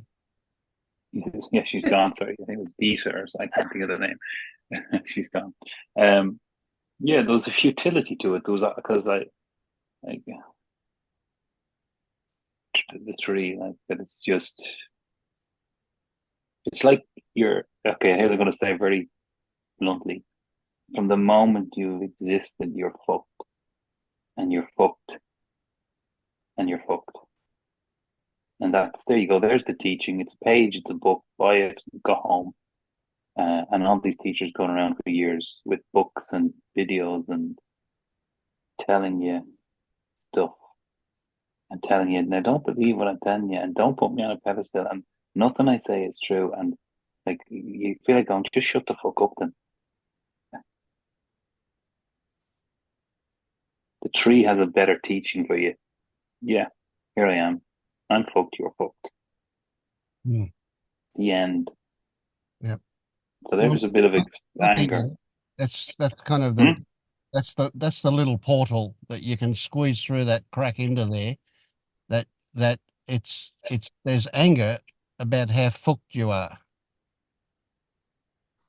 But getting back to the example of the tree, I mean, if I understand it right, it tells us that the tree is not intrinsically weak. It's just like the conditions. So if the conditions were different, it could be a strong tree as well.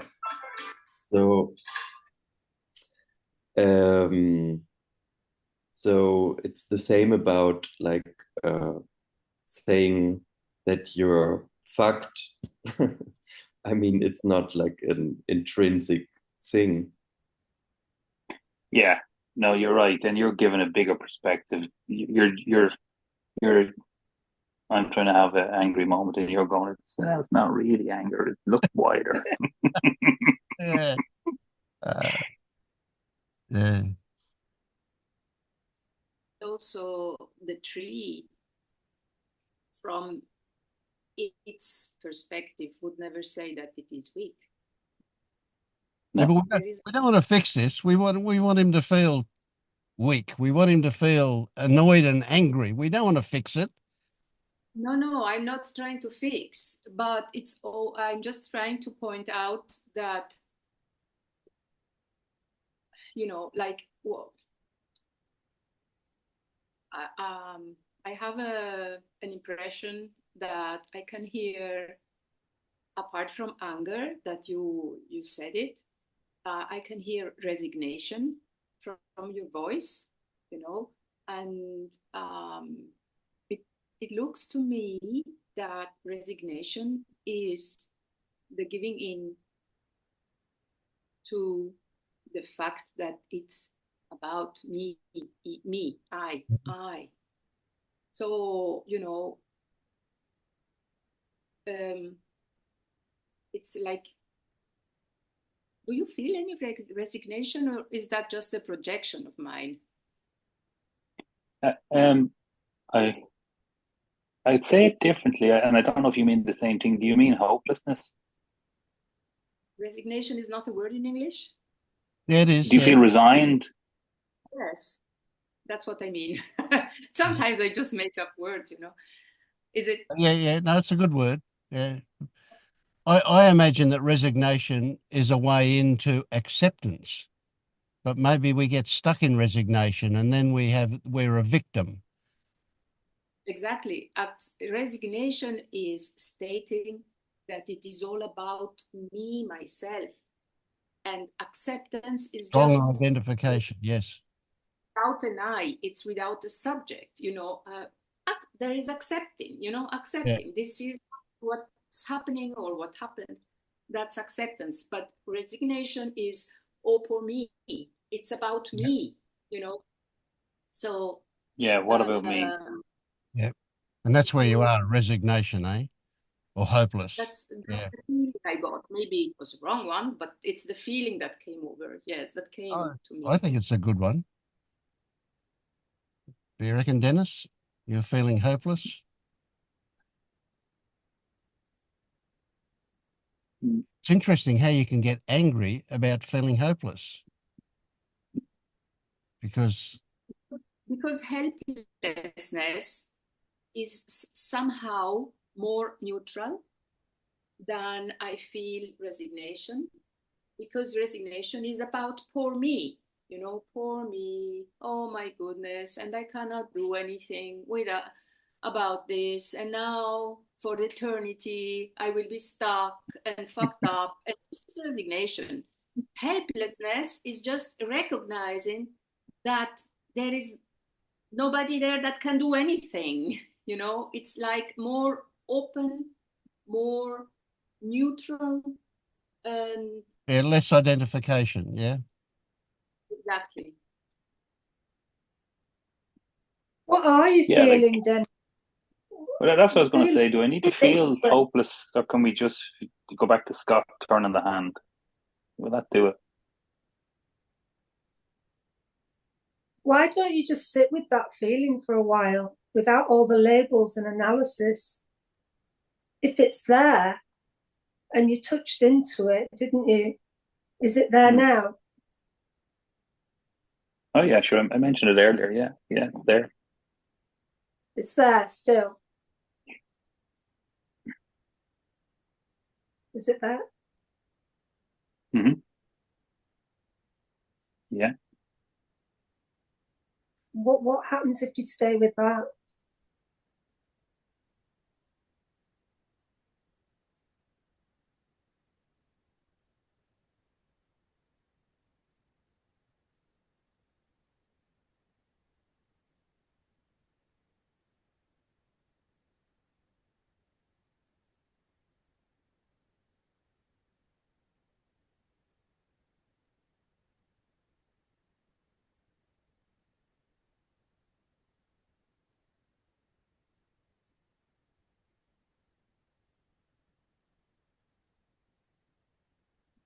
Just to give that feeling the space it needs without it bouncing back into the head, into the thoughts.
Yeah, yeah.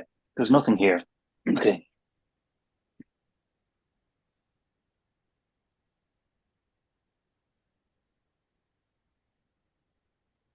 What does that mean? There's nothing here. There was no feeling there, no sensations. Nothing. Nothing at all.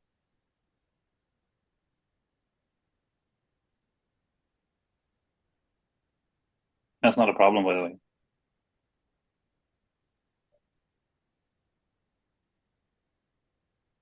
Sorry, what did you say then? That's not a problem. Yeah, that's not a problem.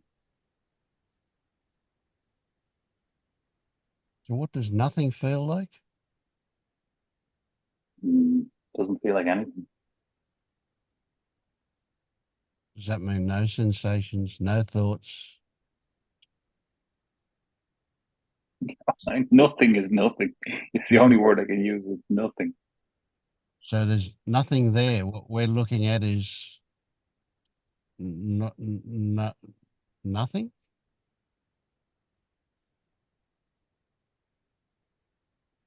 Sorry, Vince. What did you? Is that a question? I can't. Yeah, I'm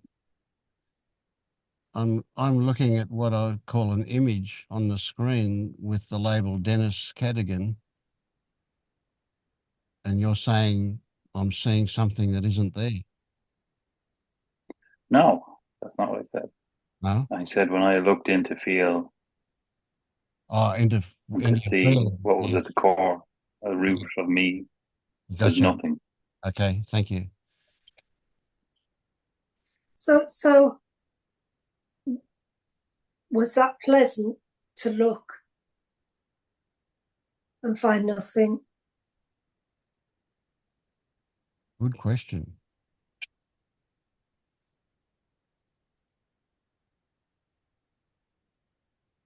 It wasn't pleasant. It wasn't unpleasant. It was just a fact. Mm. I was going to go. I'll keep looking now for the next 2 hours and maybe for the next 30 years. And what's there is there, or what's not there is not there, and it's nothing. Mm. But maybe it's just another way of being, another way of coming out your head, even if there's nothing there. A way of just looking because it's pleasant to look. What's going on with me? What do I feel? If I don't listen to my head and I just look everywhere, as you were doing then,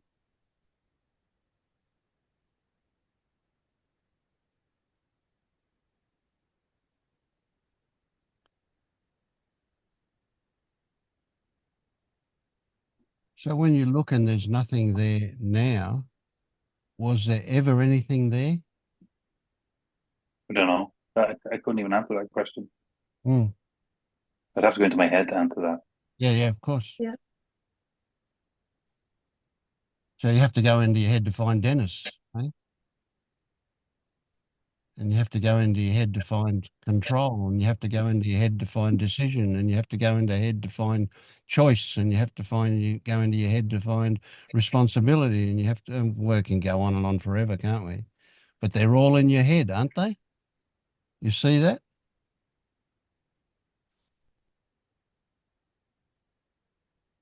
I see a lot of thoughts after one thought I said, yeah, whatever. Hmm.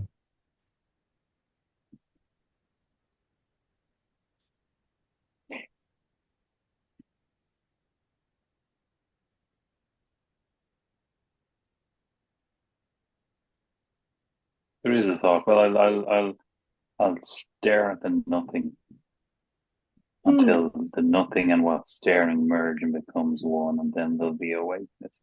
And that's the only thought that can gather any ground. But I'm like, oh, do I dare not even bother deal with that one? Maybe it's just nothing. Yeah, what if it is just nothing? What if that's all No, it there is. is? Yeah. How amazing is that? Well, I'm still looking at the nothing. Yeah. So what? I heard you say earlier, so what? So if there's nothing there, so what?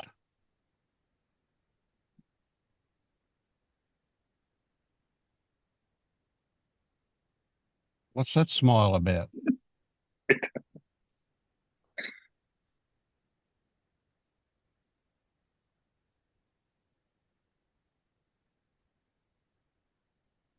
This is the whole point of this stuff, the so what. So seeing that there's nothing there doesn't mean anything. It's the so what that shifts, that changes your perspective. So what is really the important question. And there's an answer to so what.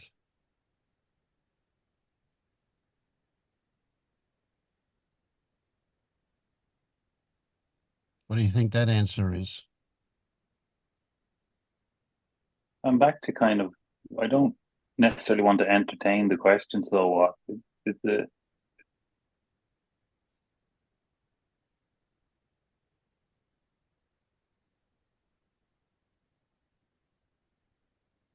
it's just noise. Right, just noise, yeah, true. Sure. And does noise have any instructions or information or anything that we need to pay attention to? Or is it just noise, just like another sensation? But not even a sensation we need to scratch, just a sensation. Yeah. There's a danger of attaching meaning to it and then getting sucked out. Yep, for sure. Absolutely. Yeah. You get so much of this. You just miss the so what. That's all.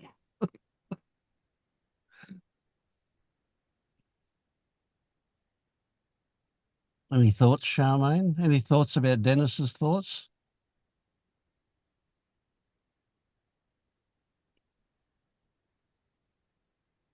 No, you're muted.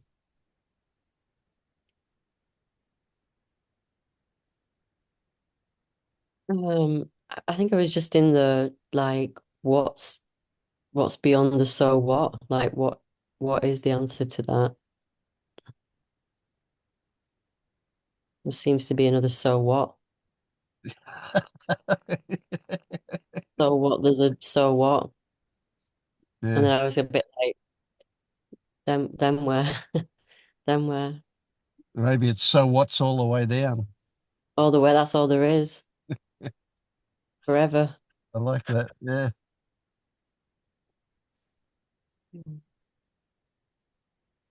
Well, Vince, I mean, remember correctly, you said so what? I didn't say it. It doesn't have meaning for me unless you say it differently. Mm. I thought I heard you say it earlier about something, yeah, but maybe I just imagined it too. Mm. Yeah, we were pointing out some clarity of some type. And I was like, yeah, well, like, so what? Like that was with John earlier, but Yeah, yeah.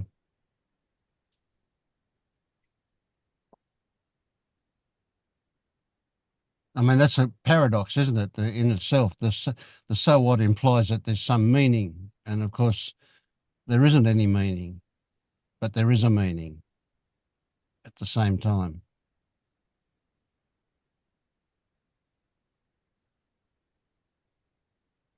I guess the so what is that the meaning is that there's no meaning, which is a meaning.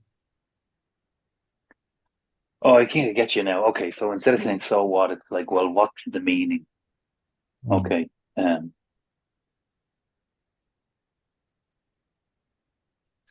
But not that the meaning is anything, but it is something that we respond to. And that's what gives us the different perspective, the wider perspective, that the shift. I shouldn't say shift because it does bring up expectations, doesn't it? But yeah, something.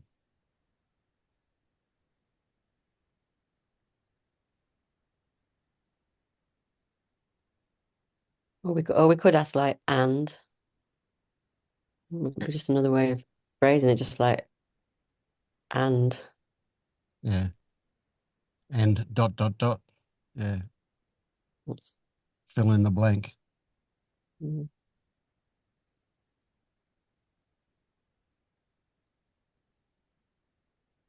So that nothing that you were feeling, did that have any clarity about it?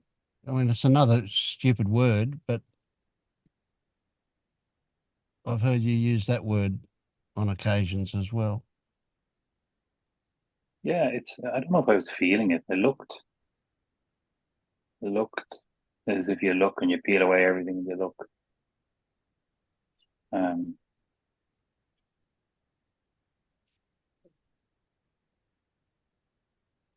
and there's nothing.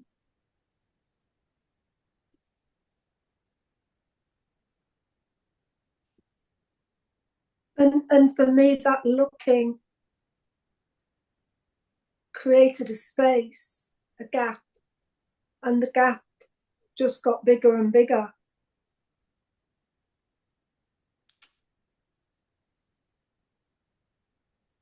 Just in the looking. There's nothing to find.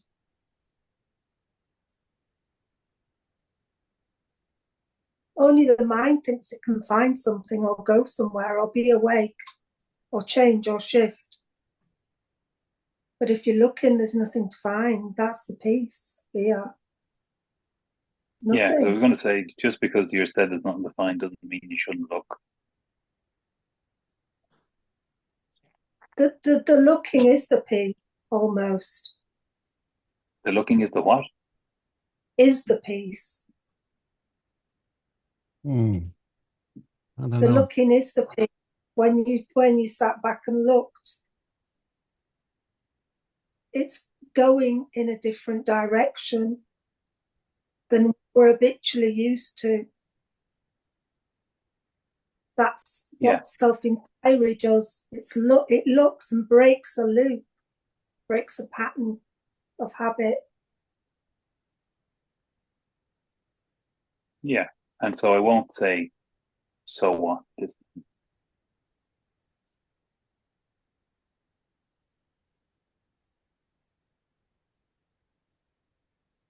So looking and finding nothing, do we need to repeat that until we trust that there's nothing there?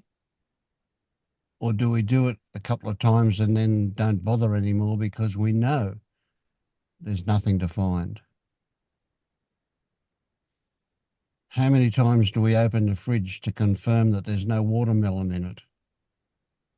That was what I was just about to say. This time it feels like, for some reason, that's it. I've looked, there's nothing. And I'm not going to spend the next fucking 30 years looking again to make sure, as you say, there's no melon in the freezer or whatever. Yeah. That doesn't mean I won't be looking tomorrow. Sure, of course, yeah. But every time you look and find nothing, it probably increases the space between the next looking until eventually you don't bother anymore.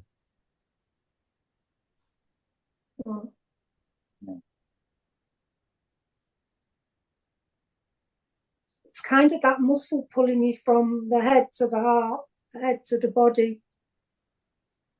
And then you're opening something up. Opening up that space. The seeking's in the mind, seeking, never finding, wanting something, never finding, going somewhere, that's seeking energy. You know, when you're going into the seeking energy, oh, it's off. So you look, what am I feeling? What's going on here?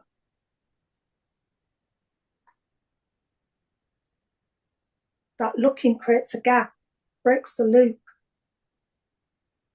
till there's only looking left. There's no one looking. There's no one looking. There's no one there to look.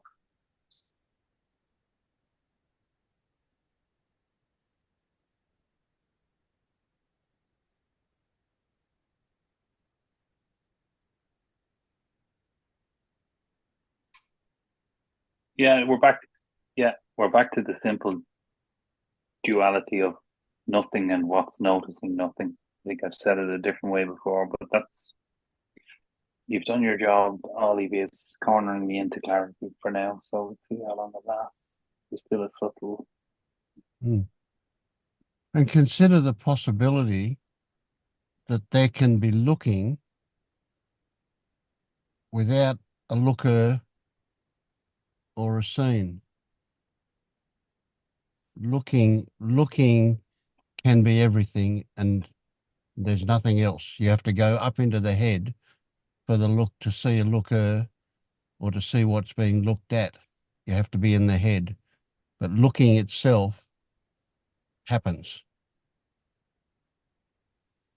Yeah, yeah, yeah. Let me just be for a bit because talking to me reifies the looker. So I need to just. Yes. Yep. Okay. Yeah. Mm. Can I come up with an issue? Yes, of course. Let's give Dennis a rest, So, will we? okay. While Dennis is resting, it just, I think it's a little, maybe it's a little thing. I think I've talked about it before, but it's still about boundaries. So there is a feeling sometimes that this body or whatever needs boundaries. But then the question immediately comes up: is it the body or body mind, whatever structure? Is it the body who needs boundaries, energetic boundaries, or is this a trick of the ego where you might be falling into some trap of victimhood or whatever, and then you want to pull back? So I can see that there is a lack of clarity in these issues about boundaries. So it has been in my life, they have been stepped over a lot. So I'm clear where it comes from. But now I'm just talking about, very, very simple situation. Like this morning, it was with my daughter. My daughter is sometimes very aggressive. She has her own reasons. She has had a lot of trauma, and sometimes she just needs somebody to let her pressure out. But then when she does it, she does it with such a strong energy that it's like an avalanche is coming to me, what I do, I try to say when she starts like this, I can already see that where she's aiming somehow. She's like provocative. I try to say nothing. And if I say nothing, it's wrong because she wants me to answer. And, then there is usually an explosion where I don't usually react. I pull back. And more or less when she's finished, I go into my room, I close the door. I don't want to see her for a couple of hours. I just need to be alone. That's what happened just a couple of hours ago. And, every time this happens, because this is a recurring thing, I ask myself, is this a pattern of an ego wanting to, wanting to play the victim, pull back? Or is this a need of the body? I'm not clear. Can you help me with this? Okay, first thing that comes to mind is it's not about her. It's not about what she presents to you. It's about how you respond to that. It's about what that triggers in you. So if that triggers in you a desire to protect yourself, then setting a boundary may be one way to do that. If it's, as you say, if it's explosive energy, then maybe that's the appropriate way to do it. Now, that could have any kind of consequence. Who knows how she would respond to that? That would depend on how skillfully you define a boundary for that. But it's about how you take it personally, that identification that is still there, that you are responding to when she starts being aggressive towards you. So it's a trick, you know. It's a how do we do this? What we want in ourselves is we want to be able to welcome that kind of stuff when it happens, but we want to be able to work with it.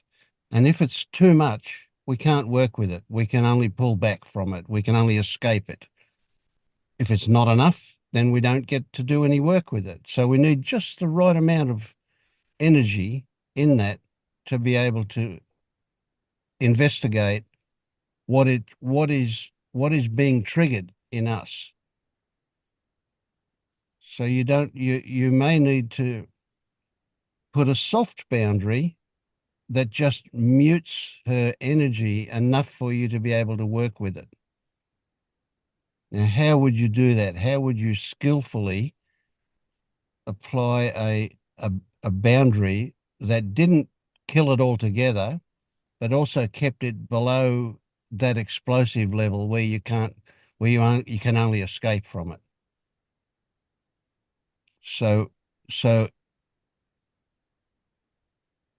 that's the trick. How do you do that? How do you apply a dampener to that thing with just the right amount of a dampener? So you can see it coming when it comes. You know what's going to happen because it's happened before. It does seem to be reoccurring. So it's fairly predictable in that way. Right? Are you able to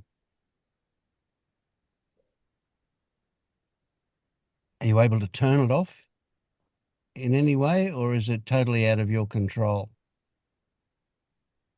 This feels like an explosion, like a snow avalanche. You don't have snow avalanches in Australia, I guess, winds. No, but I it's get like the meaning of that. Yes. So you can't turn it off. It's all or nothing, eh? You cannot even contain it when it Yes. happens. Yeah. Okay. I have not found out so far how. I have tried many things, but it's overwhelming. For me, it brings up everything, you know, fear and pain and what else? Fear and pain mainly. Yeah. So I rather go to my room and close the door, since I cannot control it in any way. That may be the boundary that you need to apply. Have you done that before when you've seen her coming? Have you gone to your room and shut the door, said, I can't cope with this, and gone to your room straight away? I have done this. I do now lock the door because she often follows me into my room without knocking on the door. She just comes in and explodes. So she's not getting the message about the effect on you, or she doesn't care.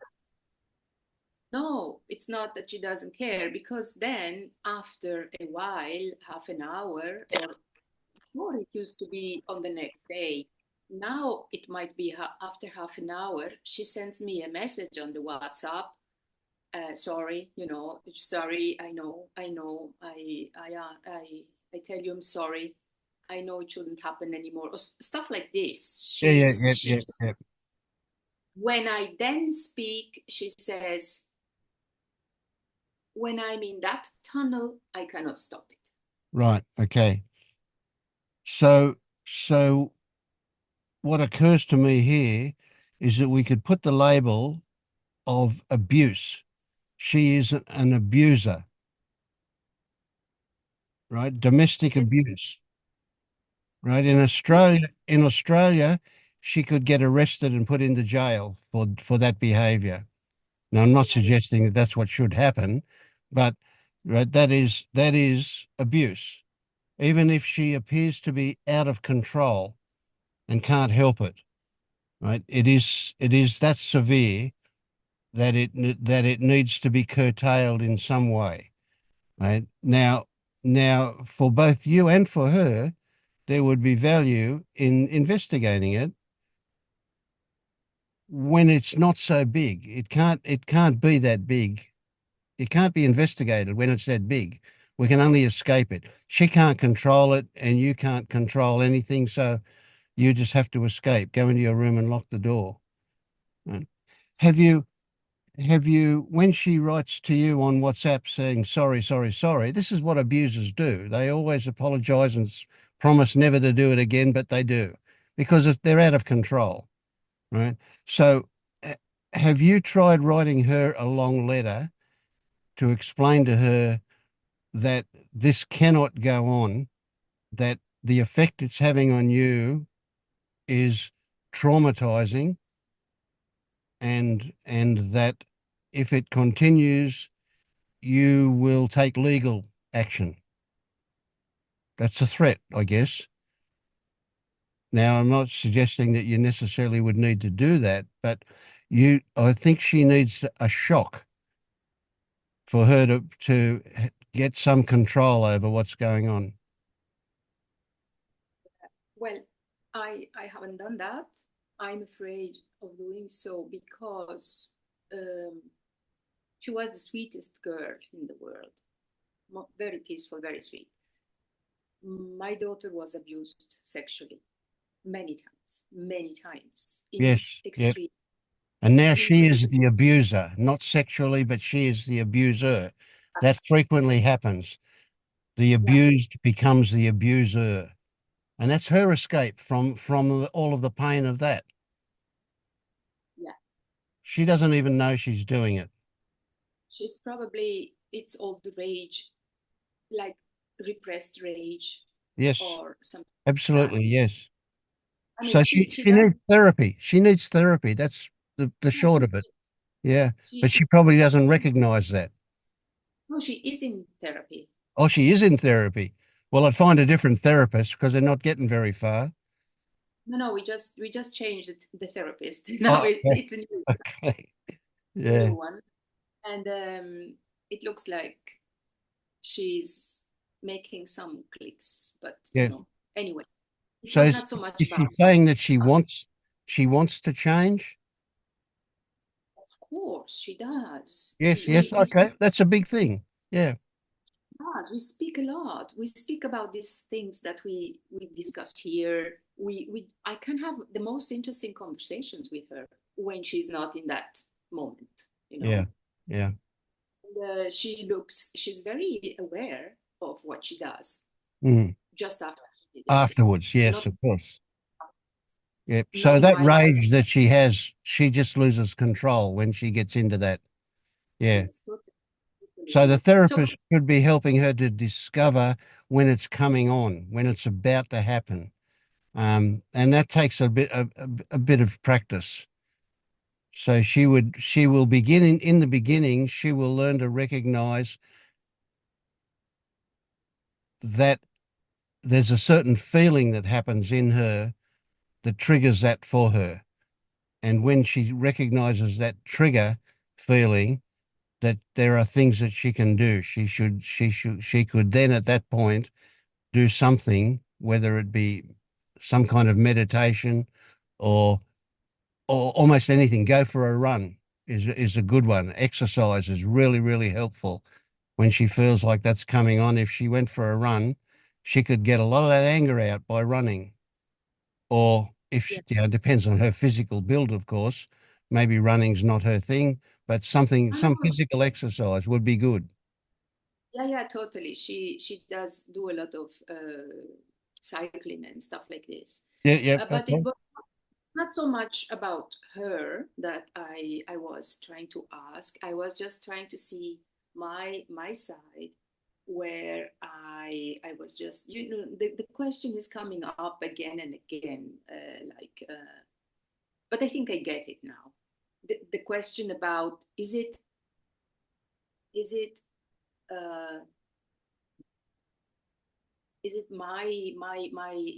a trip of my ego who wants to? No.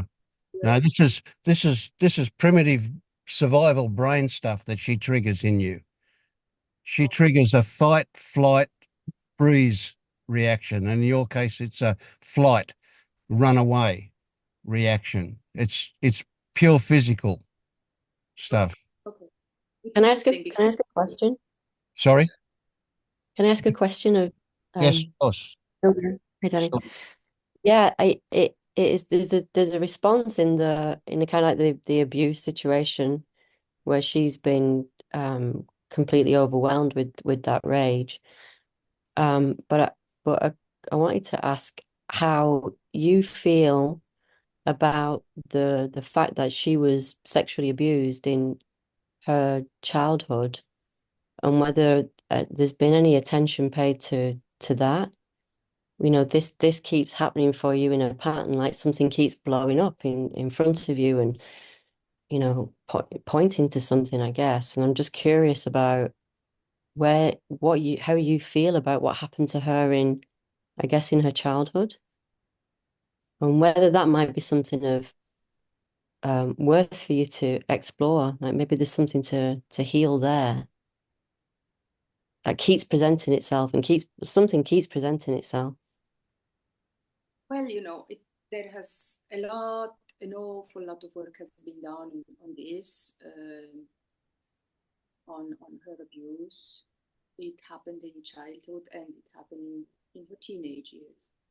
And obviously, we have been working on this, like I cannot say day and night, but almost, her and me and together, and any kind of. And what presents itself now, I just wanted to point at her background when I said she was abused herself. But what is presenting itself now is not anymore directly to do with sexual abuse. It has to do with her management of rage, of she developed, like I think Pernilla talks about more hormone patterns.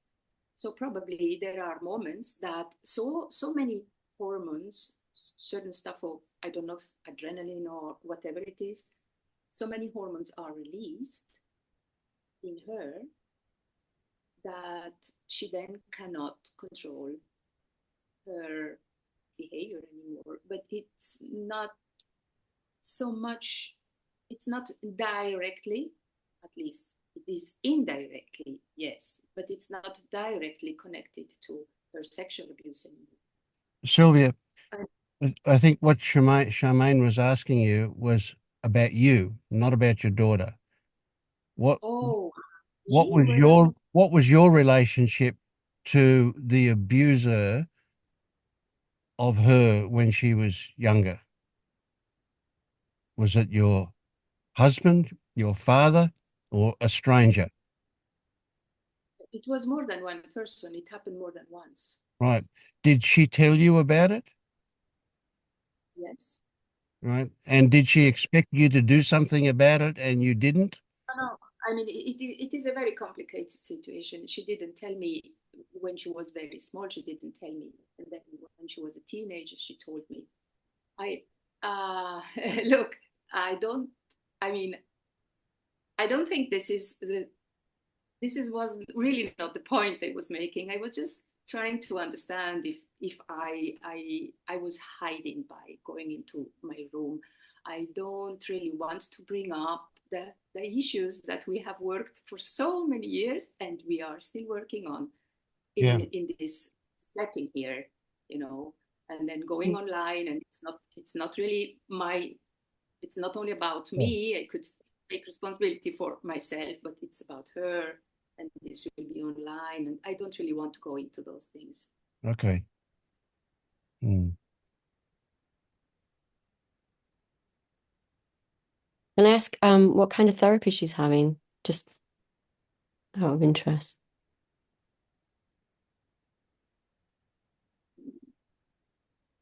I don't know the definition of the therapy, what it is called. I'm not sure. I could not answer this question. Okay. I trained in something called internal family systems, and it really helps us to understand like the rage element to the abuse, and how to work directly with that. And if it's of any interest, you could look that up and have a look. Internal family systems. It really helps to work directly with the rage when there's been abuse. Okay, thank you. You might find that interesting. Internal family, there's loads of stuff out there about it. It's a relatively new therapy, but it really sort of gets into the system to help the abused parts and the rage parts that are protecting the abused parts. So often, you know, when the abused parts are activated, the rage just kicks in, and you know, it's very difficult to do anything with that, but it needs to be looked at. Like the rage needs to be addressed as well, as you're finding. So that might be of help. Thank you. I will look into that. Thank you.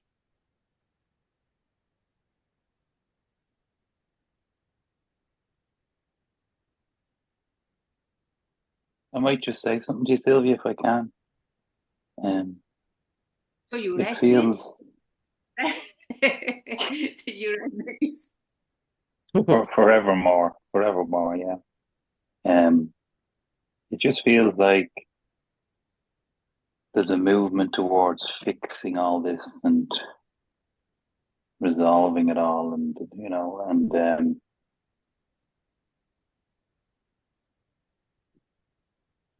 there's a step being skipped over, maybe a couple of steps. What's obviously what happened to your daughter is tragic and terrible and broken, and can absolutely see why she would be enraged. And to acknowledge that and accept that piece that she is broken and the whole thing is broken, as opposed to trying to resolve it and fix it, and to be able to be, or to create that space for her where it is broken, and you know, I don't know, it will help with that. It just feels like she's screaming at you, I'm broken, and if you're trying to help her fix it all with years and years of stuff, you must be fed up at this point. Like maybe there's no fixing it, maybe it's just broken. To accept that, and in accepting it's broken, who knows what will happen then? But it's nearly the idea of fixing it all and resolving it is doing violence to her, and that's sustaining the rage.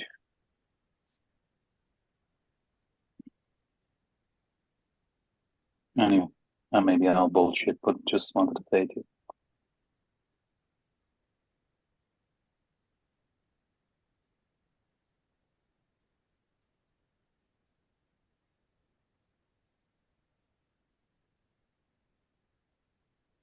Well, thank you, Dennis. But what I can see also is that the brokenness, so-called, can very easily become a very strong new identity.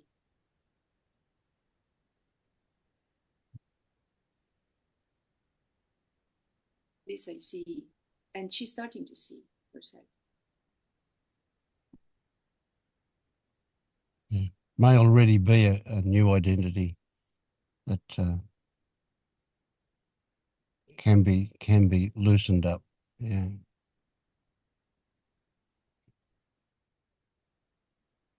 the good part about it, it's crazy, bullshit thing to say, but the good part about it is that there's something to work with, that it's clear where it comes from. So that's really positive.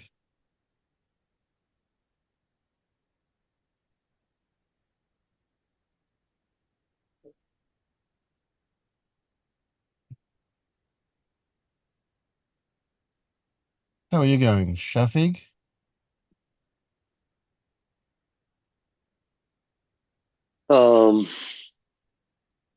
It's really hard to explain or talk about that because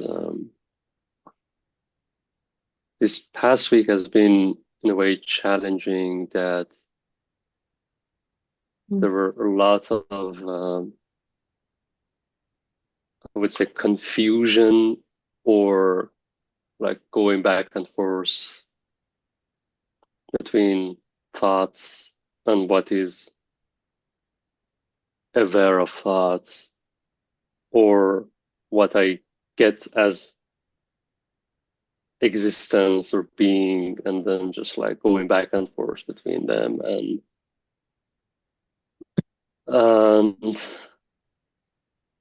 I think it just like put a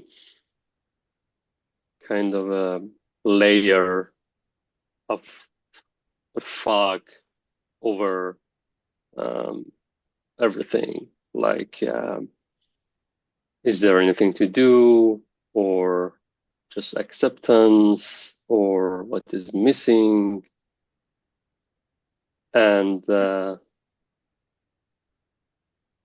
yeah, I think it's overall has been very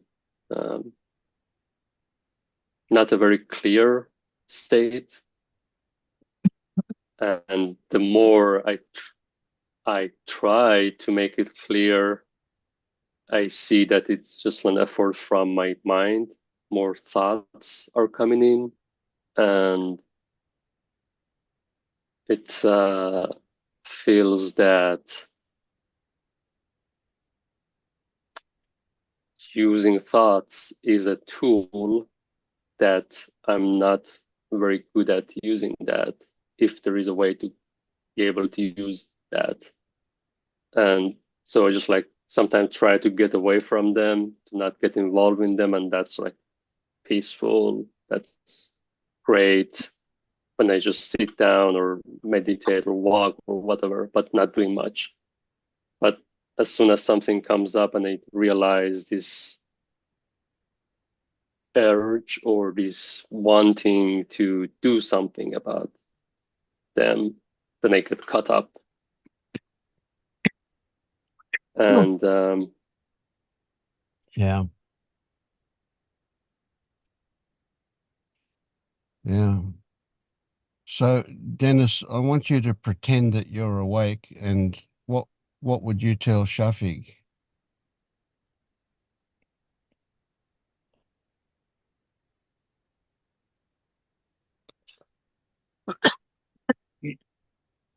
Um, oh, I didn't hear her. I didn't hear. I didn't hear a problem. What's the question, Shafiq?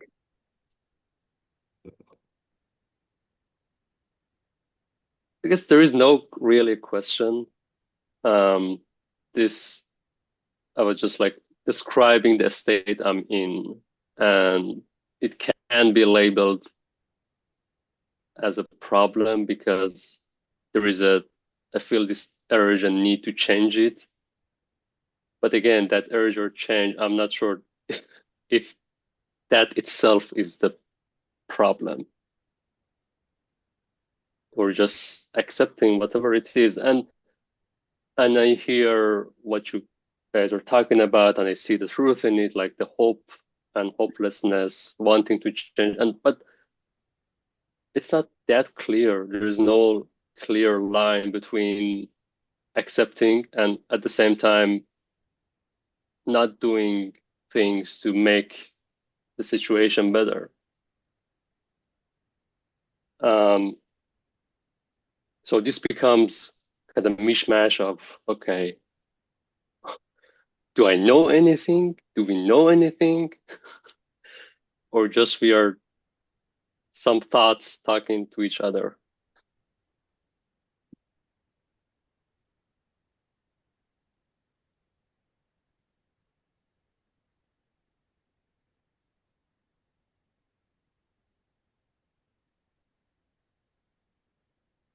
The only thing that believes the last thought is the next thought.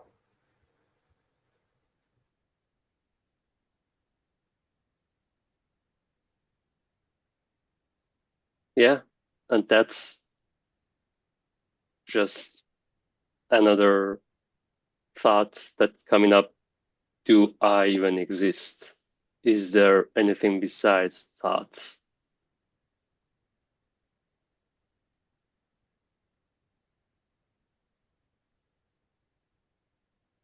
And I'd like to throw in a question. Can a thought think?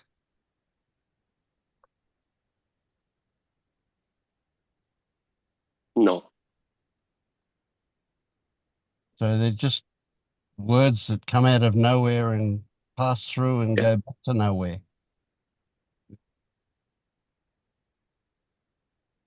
Exactly.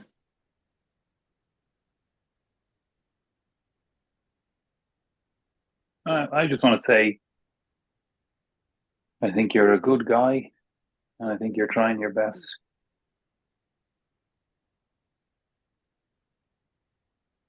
Oh, I like that. That's a shift. Yeah.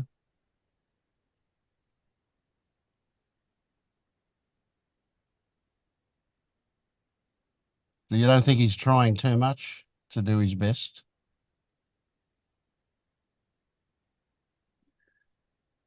Oh, when you ask me what I'd say, I just Yeah, that's okay. Thank you. words like I could. It's so hard to speak and not give hope or damage or be cruel or be overly nice or.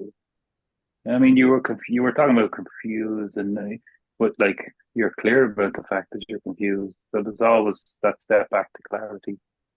Um,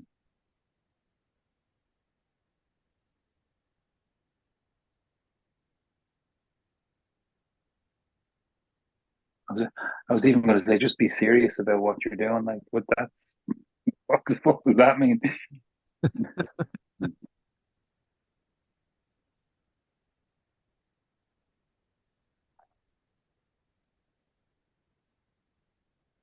Yeah, and part of the computer nursing also is the language that they're using, that it just adds to the someone like wants to do something about that. And when we're talking here, or when I hear someone talks or like YouTube videos or read something, because of the language itself, it feels that there is something to be done about that.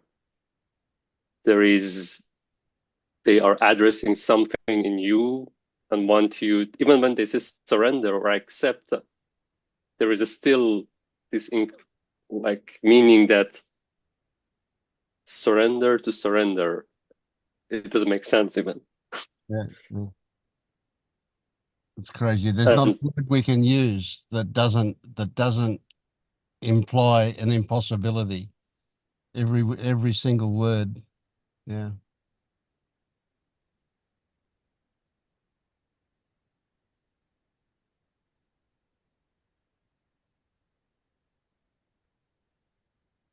It gets very sticky using thought to examine thought. It feels very confusing sometimes.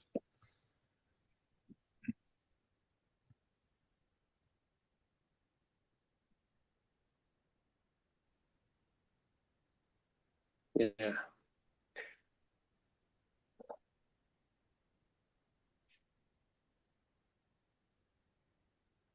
What's bugging you the most? What's your biggest belief?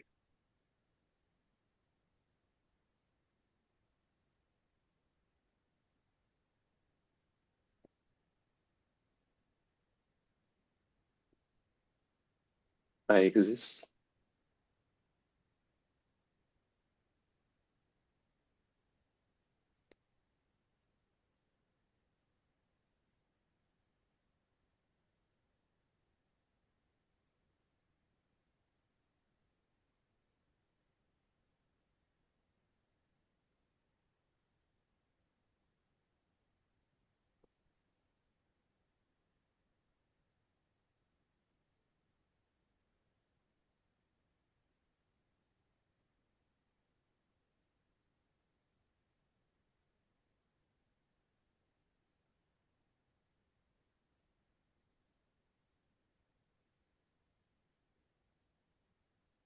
And I don't know what this I means here. Is it just that language that I need to use, or is there really anything behind it?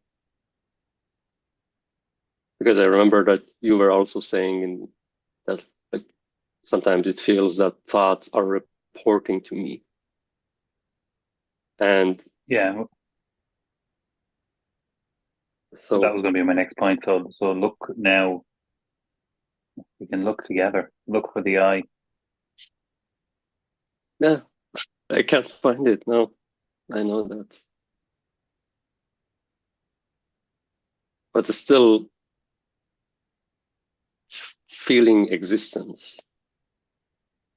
And maybe that's just a thought that, like, I think Wynn said once that maybe you are just Yeah. a thought.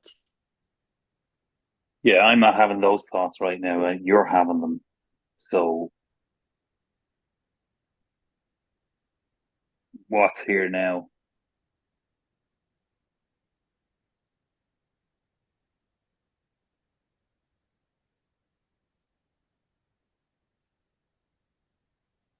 I exist. That's another thought. Yeah. But let's come back to it. Yeah, that's kind of getting a bit close to an idealistic viewpoint.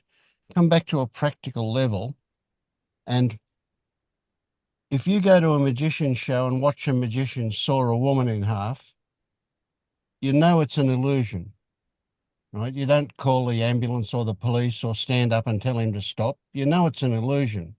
And no matter how many times you go to that show, it's going to look like he saw that woman in half, right?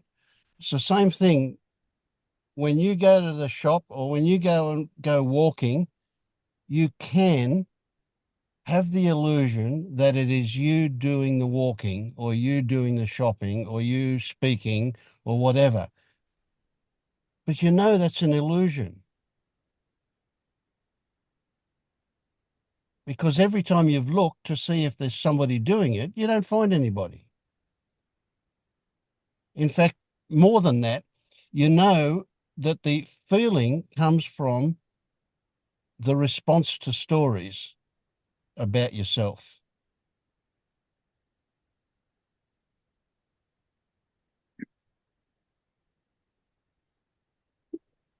What do you reference when you say I exist?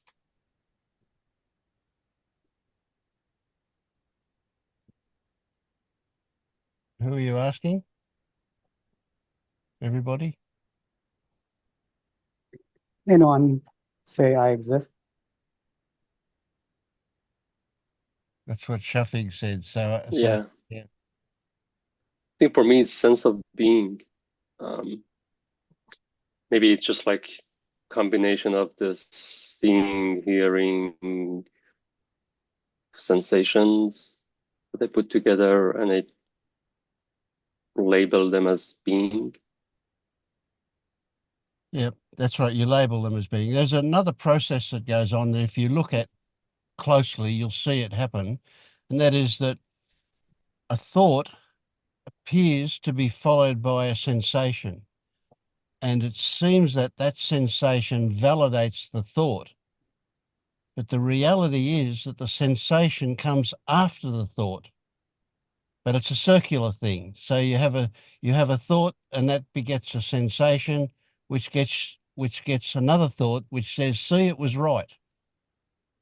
And so you get that circular thing going where the sensations validate the thoughts, which validate the sensations. But the idea of a self can only happen when you go into the head. If you just stay in the body, there can only be sensation, no ideas of self.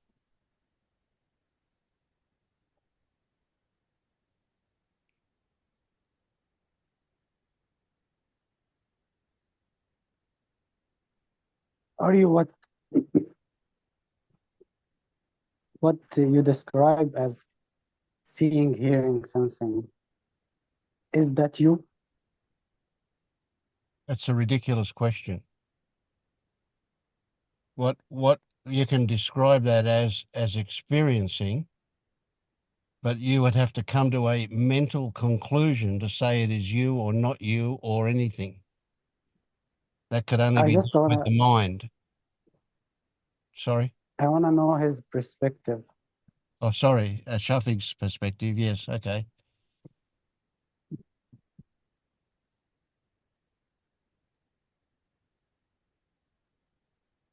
I don't know really. It's just I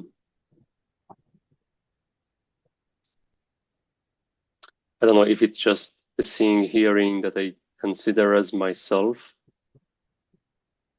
or just a thought. I can't tell. Is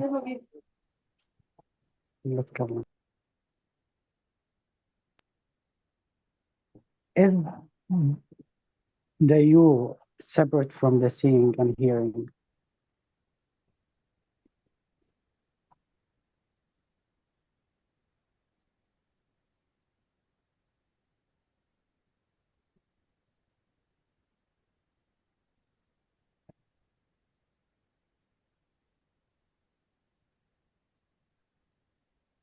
It feels like it. It Can you feels like locate it? there is.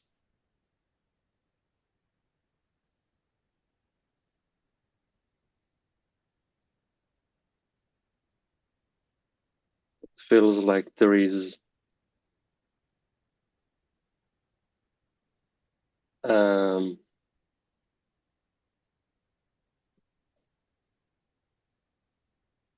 I can't describe it without just going to the words that like awareness or sense of being. It doesn't exist in my senses. It's not hearing, feeling, touching. It just and I when I look at it, it has this component of memory. It has the component of like a thread that is just like piecing these together and connecting, because from my perspective, if it was only seeing, hearing, then it's just like you see scenes, cut scenes of a movie, like the pictures here, there, hearing, seeing, but they are connected. They are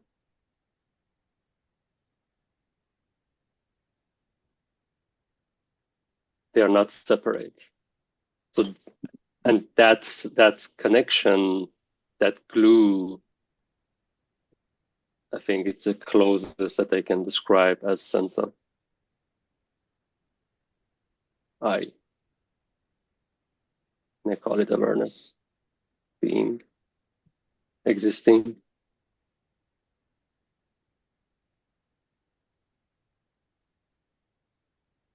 And why is Yeah, that you a said it. problem?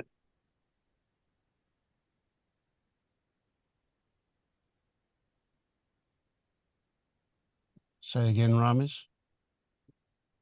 He said that his problem is that he exists. I'm asking why. Oh, I don't say it's a problem, but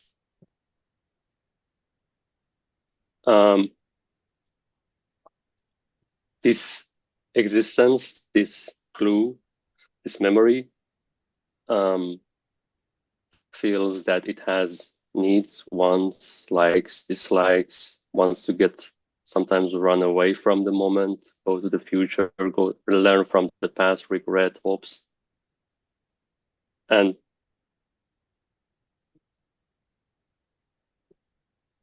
it's it's not easy all the time.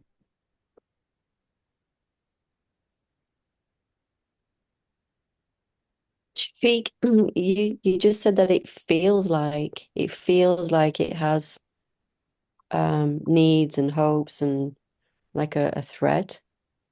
And I'm just wondering what that is. Like the is that a sensation? I don't know. I'm just like curious about that myself. Like it feels as if, but is that like a a label on the sensation of that it's making it about that? Yeah, sometimes it's a body sensation that is irritation, uncomfortable, like it has the component of body sensation, and sometimes it's just like thoughts that, so I don't know, like if the thoughts coming after the body sensation or just like, I don't know, that circle, how is it going on? But yeah, this feeling of being not comfortable and not easy, sometimes it has component of body sensation. And that's you? That's the you? I like yeah, a you? yeah.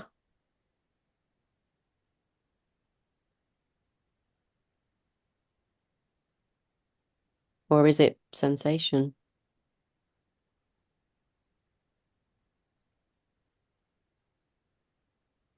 That sensation feels like me.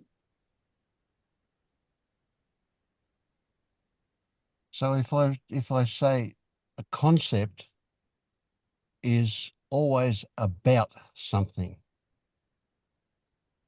it is never the thing, it is always about the thing. By Leonard. Right.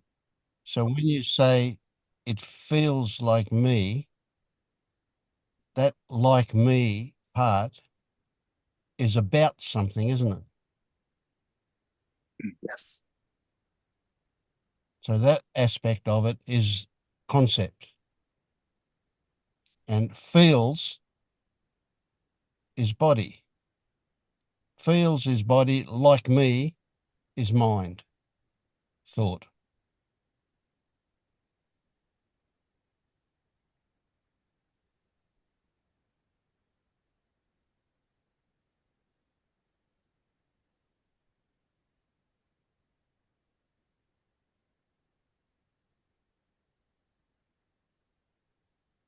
Can you be something that you are aware of?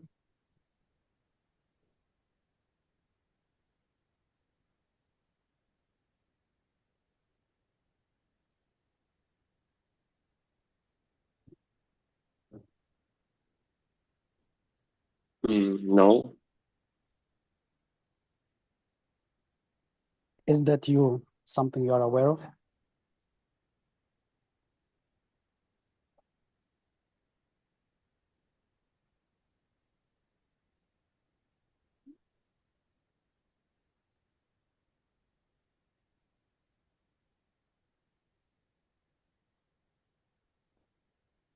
There can only be one answer to this.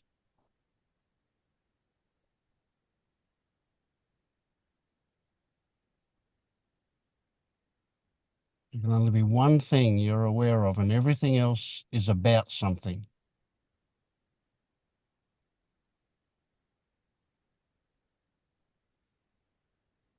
It's very circular, like I am aware of it, but at the same time, this thing that I'm aware of is part of the awareness of this. So what is this you're talking about? That clue, that existence, that being. No, that's just thoughts. That's just thoughts. The only thing that you can be aware of is your experiencing, what you are currently experiencing. And in fact, even your awareness of that is a memory. It's already finished by the time you become aware of it. But that's the only thing that exists in reality for you is your current experiencing. Absolutely everything else is thoughts about something.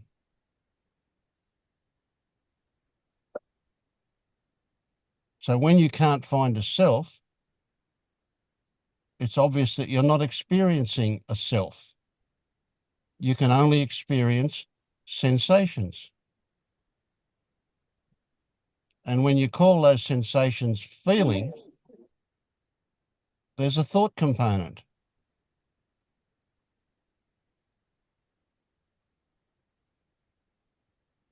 I want to suggest something. try to look at each one of us and embody each one of us. Like try to feel what it feels to be each one of us. Like you are wearing our faces.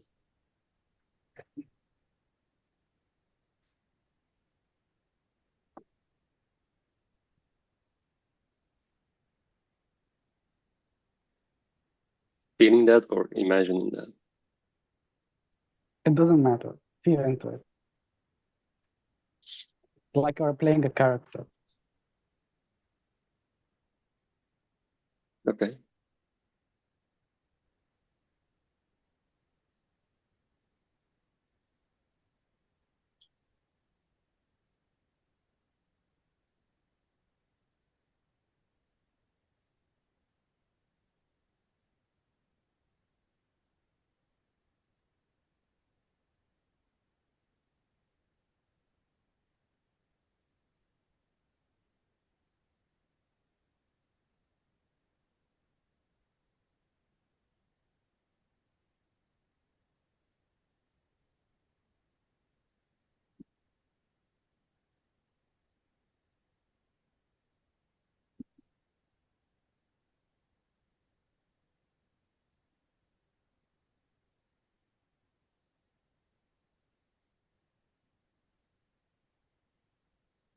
Okay.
I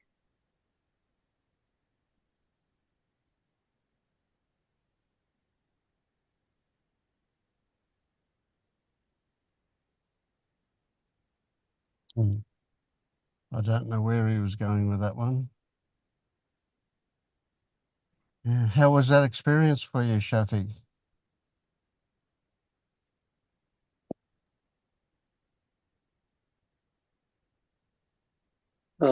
It has similarity to how I feel or how I perceive myself. But I think at the same time, I know that I'm just playing this role and go into character.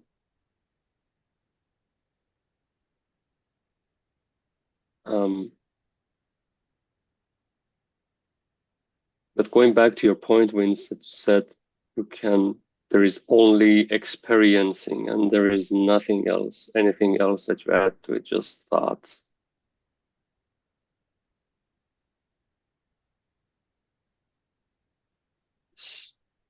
So even like anything that I talk about now, or any sense of being, existing,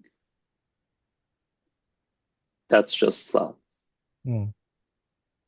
So could you see how when you adopted each one of our faces that you did that with thought? Yeah. Yeah. So it was like a role almost a coat that you put on for that particular purpose. Yeah. And so when you come back to Shafiq, it's just the same. It's just another role that you adopt, another coat that you put on for practical purposes, but still, it's yeah, it's done by thought. Yeah.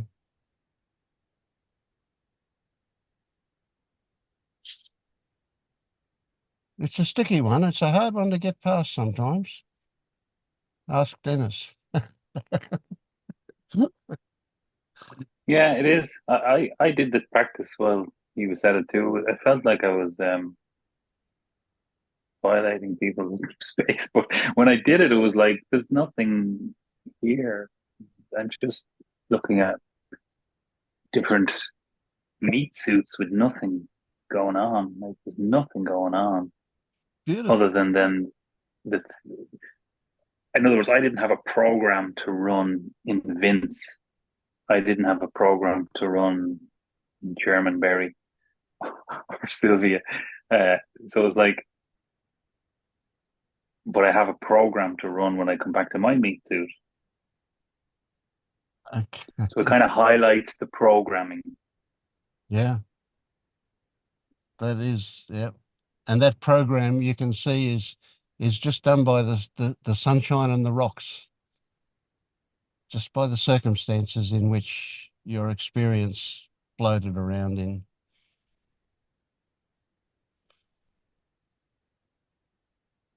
Do you see that? Just conditions, circumstances. Yeah. Yeah. Unique conditions, completely unique to each. Yeah. And completely out of your thing. control. Just whatever circumstances turn up. Yeah.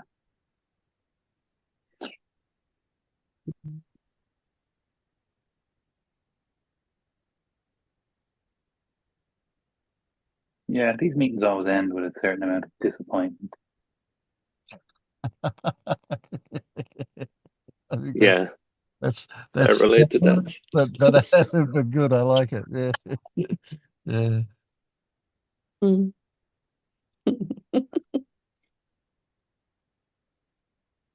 Hey, my programming is not very different to your programming. There's just probably one line of code that's different. Yeah. Yeah. I was just feeling into the peace from this meeting rather than the disappointment. Oh, I didn't see any disappointment. Oh, well, I don't know. Yeah. One thing that really helps me that I saw a long, long time ago, and I sometimes the memory comes back, is that there's this gap, this space that, you know, I was suggesting to you, Dennis, and the mind constantly wants to look over it, jump over it, and it's there all the time, you know. It might just be a tiny gap between thoughts, but sometimes it's a huge gaping gap, you know, and I never used to pay attention to it. I never used to think it was important because I was identified with my mind that wanted to get somewhere, and it's always rushing to the next moment. And then there became an interest in the gap, in the space that the mind's trying to avoid with analysing and thinking, and it's desperately sort of going like that in front all the time, and behind it is this gap.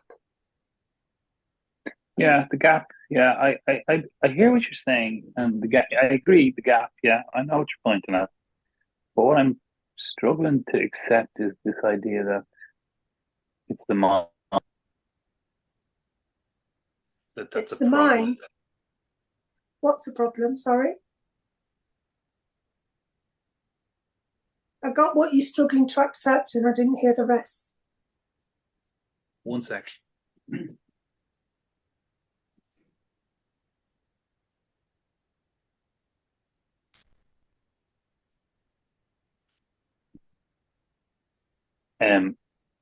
It was just like to blame the mind, like it's the mind's fault, like thoughts are doing something wrong. Like there's the gap. There's thoughts that are thinking away and happening and thinking and thoughting themselves and all that. But there's something else going on. It's like, no, don't blame thoughts. There's something else that needs to be looked at. Thoughts aren't the problem. No, thoughts are not a problem at all. The problem is when we make them a problem. Yeah, so what's making them a problem? The interest in them, the belief that they're a problem, the habit, the conditioning. What is that? The way I put it is, it's the relationship that you have with your thoughts. And I won't call it a problem, but it is something that needs to be looked at. The relationship with thoughts. Yeah, so then what I do is, well, relationship feels a bit mystical and fluffy. So I want to go to the I that's having the relationship. So I'm looking for the I, and I never find it. You never find it, no. But I'm still looking for it. So the relationship can exist without a relator or a related. Like everything only exists as a verb, not a noun. Nouns don't exist. There are no nouns. They're only verbs. So I guess we put it, instead of saying relationship, which is an abstract noun, we say relating. There is relating to thoughts. Forget about who is relating and what they're relating to. Just focus on the activity of relating.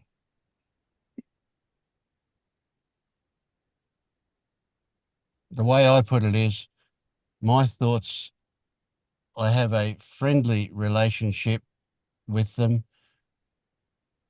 and that I make use of that friendly relationship by telling them to leave me alone, and they're quite happy to do that.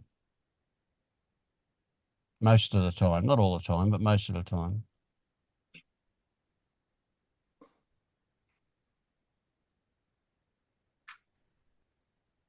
So yeah, we're talking about something pretty abstract when we're talking about that, right? It's an attitude that I have towards them and they have towards me. Right, so your thoughts insist on getting your attention, and your something responds to that in a way that causes issues. That was pretty crappy way of saying it, wasn't it? Yeah. For me, it's like a trick of just breaking that loop when you're doing mind wandering or stories, that go on. Just whatever breaks the loop, find your way of breaking the loop. I don't try and break the loop of the story, but the loop of attention, of focus on my thoughts. That's the bit that gets broken. Yeah, that's what I'm talking about. So Mm.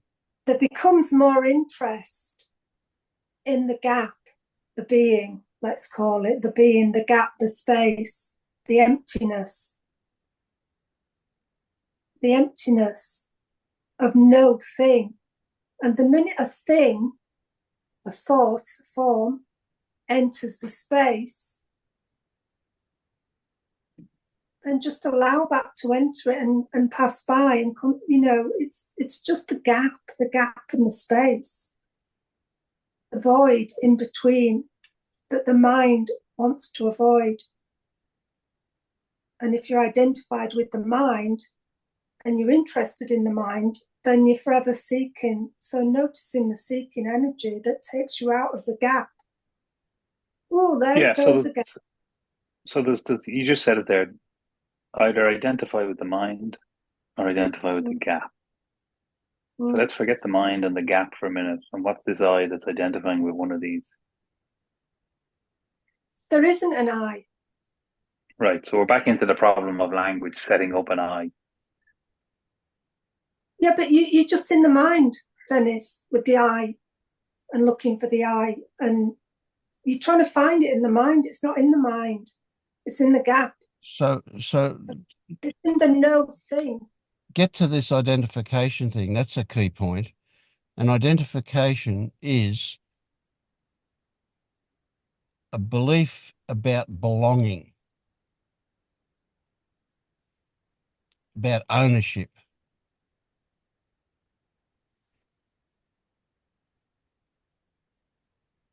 So don't worry about what believes and don't worry about what it believes. Just consider that there is a sense of ownership. And if you go a sense of ownership, then you've got a feeling, which is a sensation with stories. So the sense is something, one thing, and that's what makes it seem really valid, because there is that sensation involved, but then there is the story that attaches it to something. And that attachment is what we're talking about with identification. That attachment is the sense of ownership.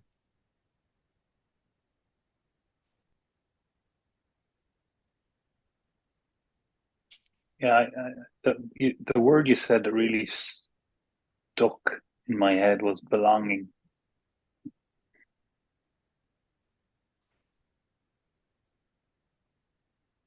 I was like, where do I belong? Or maybe I don't belong. Yeah.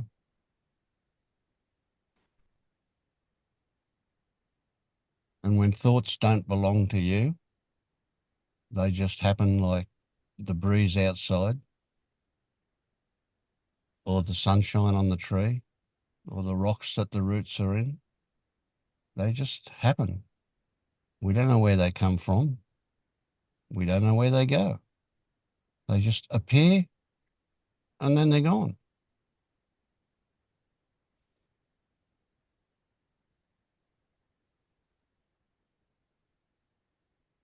But the crazy... But there is no I, Vince. No. There is no I. There never was. Ever. So the only thing that's convinced and believed in it is your mind. But when you look, like you did earlier,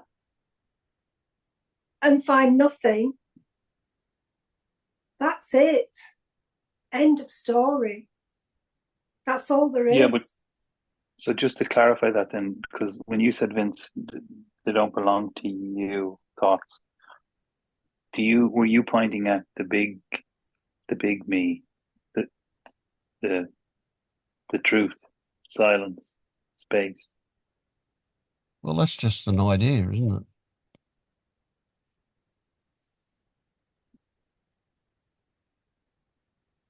There's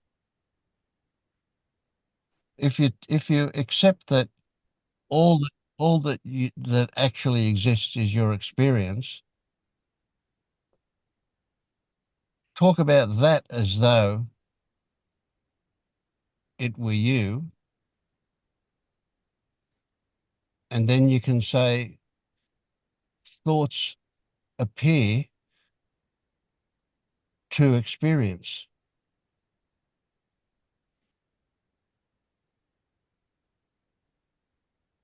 Could you say experience owns the thoughts?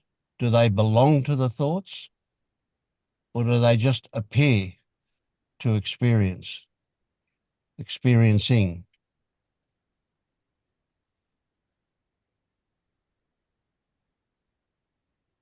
Yeah, thoughts appear to experiencing. You know, just like the breeze when you walk outside, touches your cheek, it's appears to experiencing. There's no ownership, there's no belonging, there's just that. So it's really simple in the sense that it's just a belief in an I. Absolutely, yeah. And I can't not believe what I believe. It just has to Yes, that's right. be seen through. Yep, you can't change a belief on purpose. No willpower will or intention will change a belief. That's a discovery that will happen. You discover a new belief that will replace an old belief. So it's something you can ponder as you go to sleep. Is it possible to drop a belief without getting a new belief?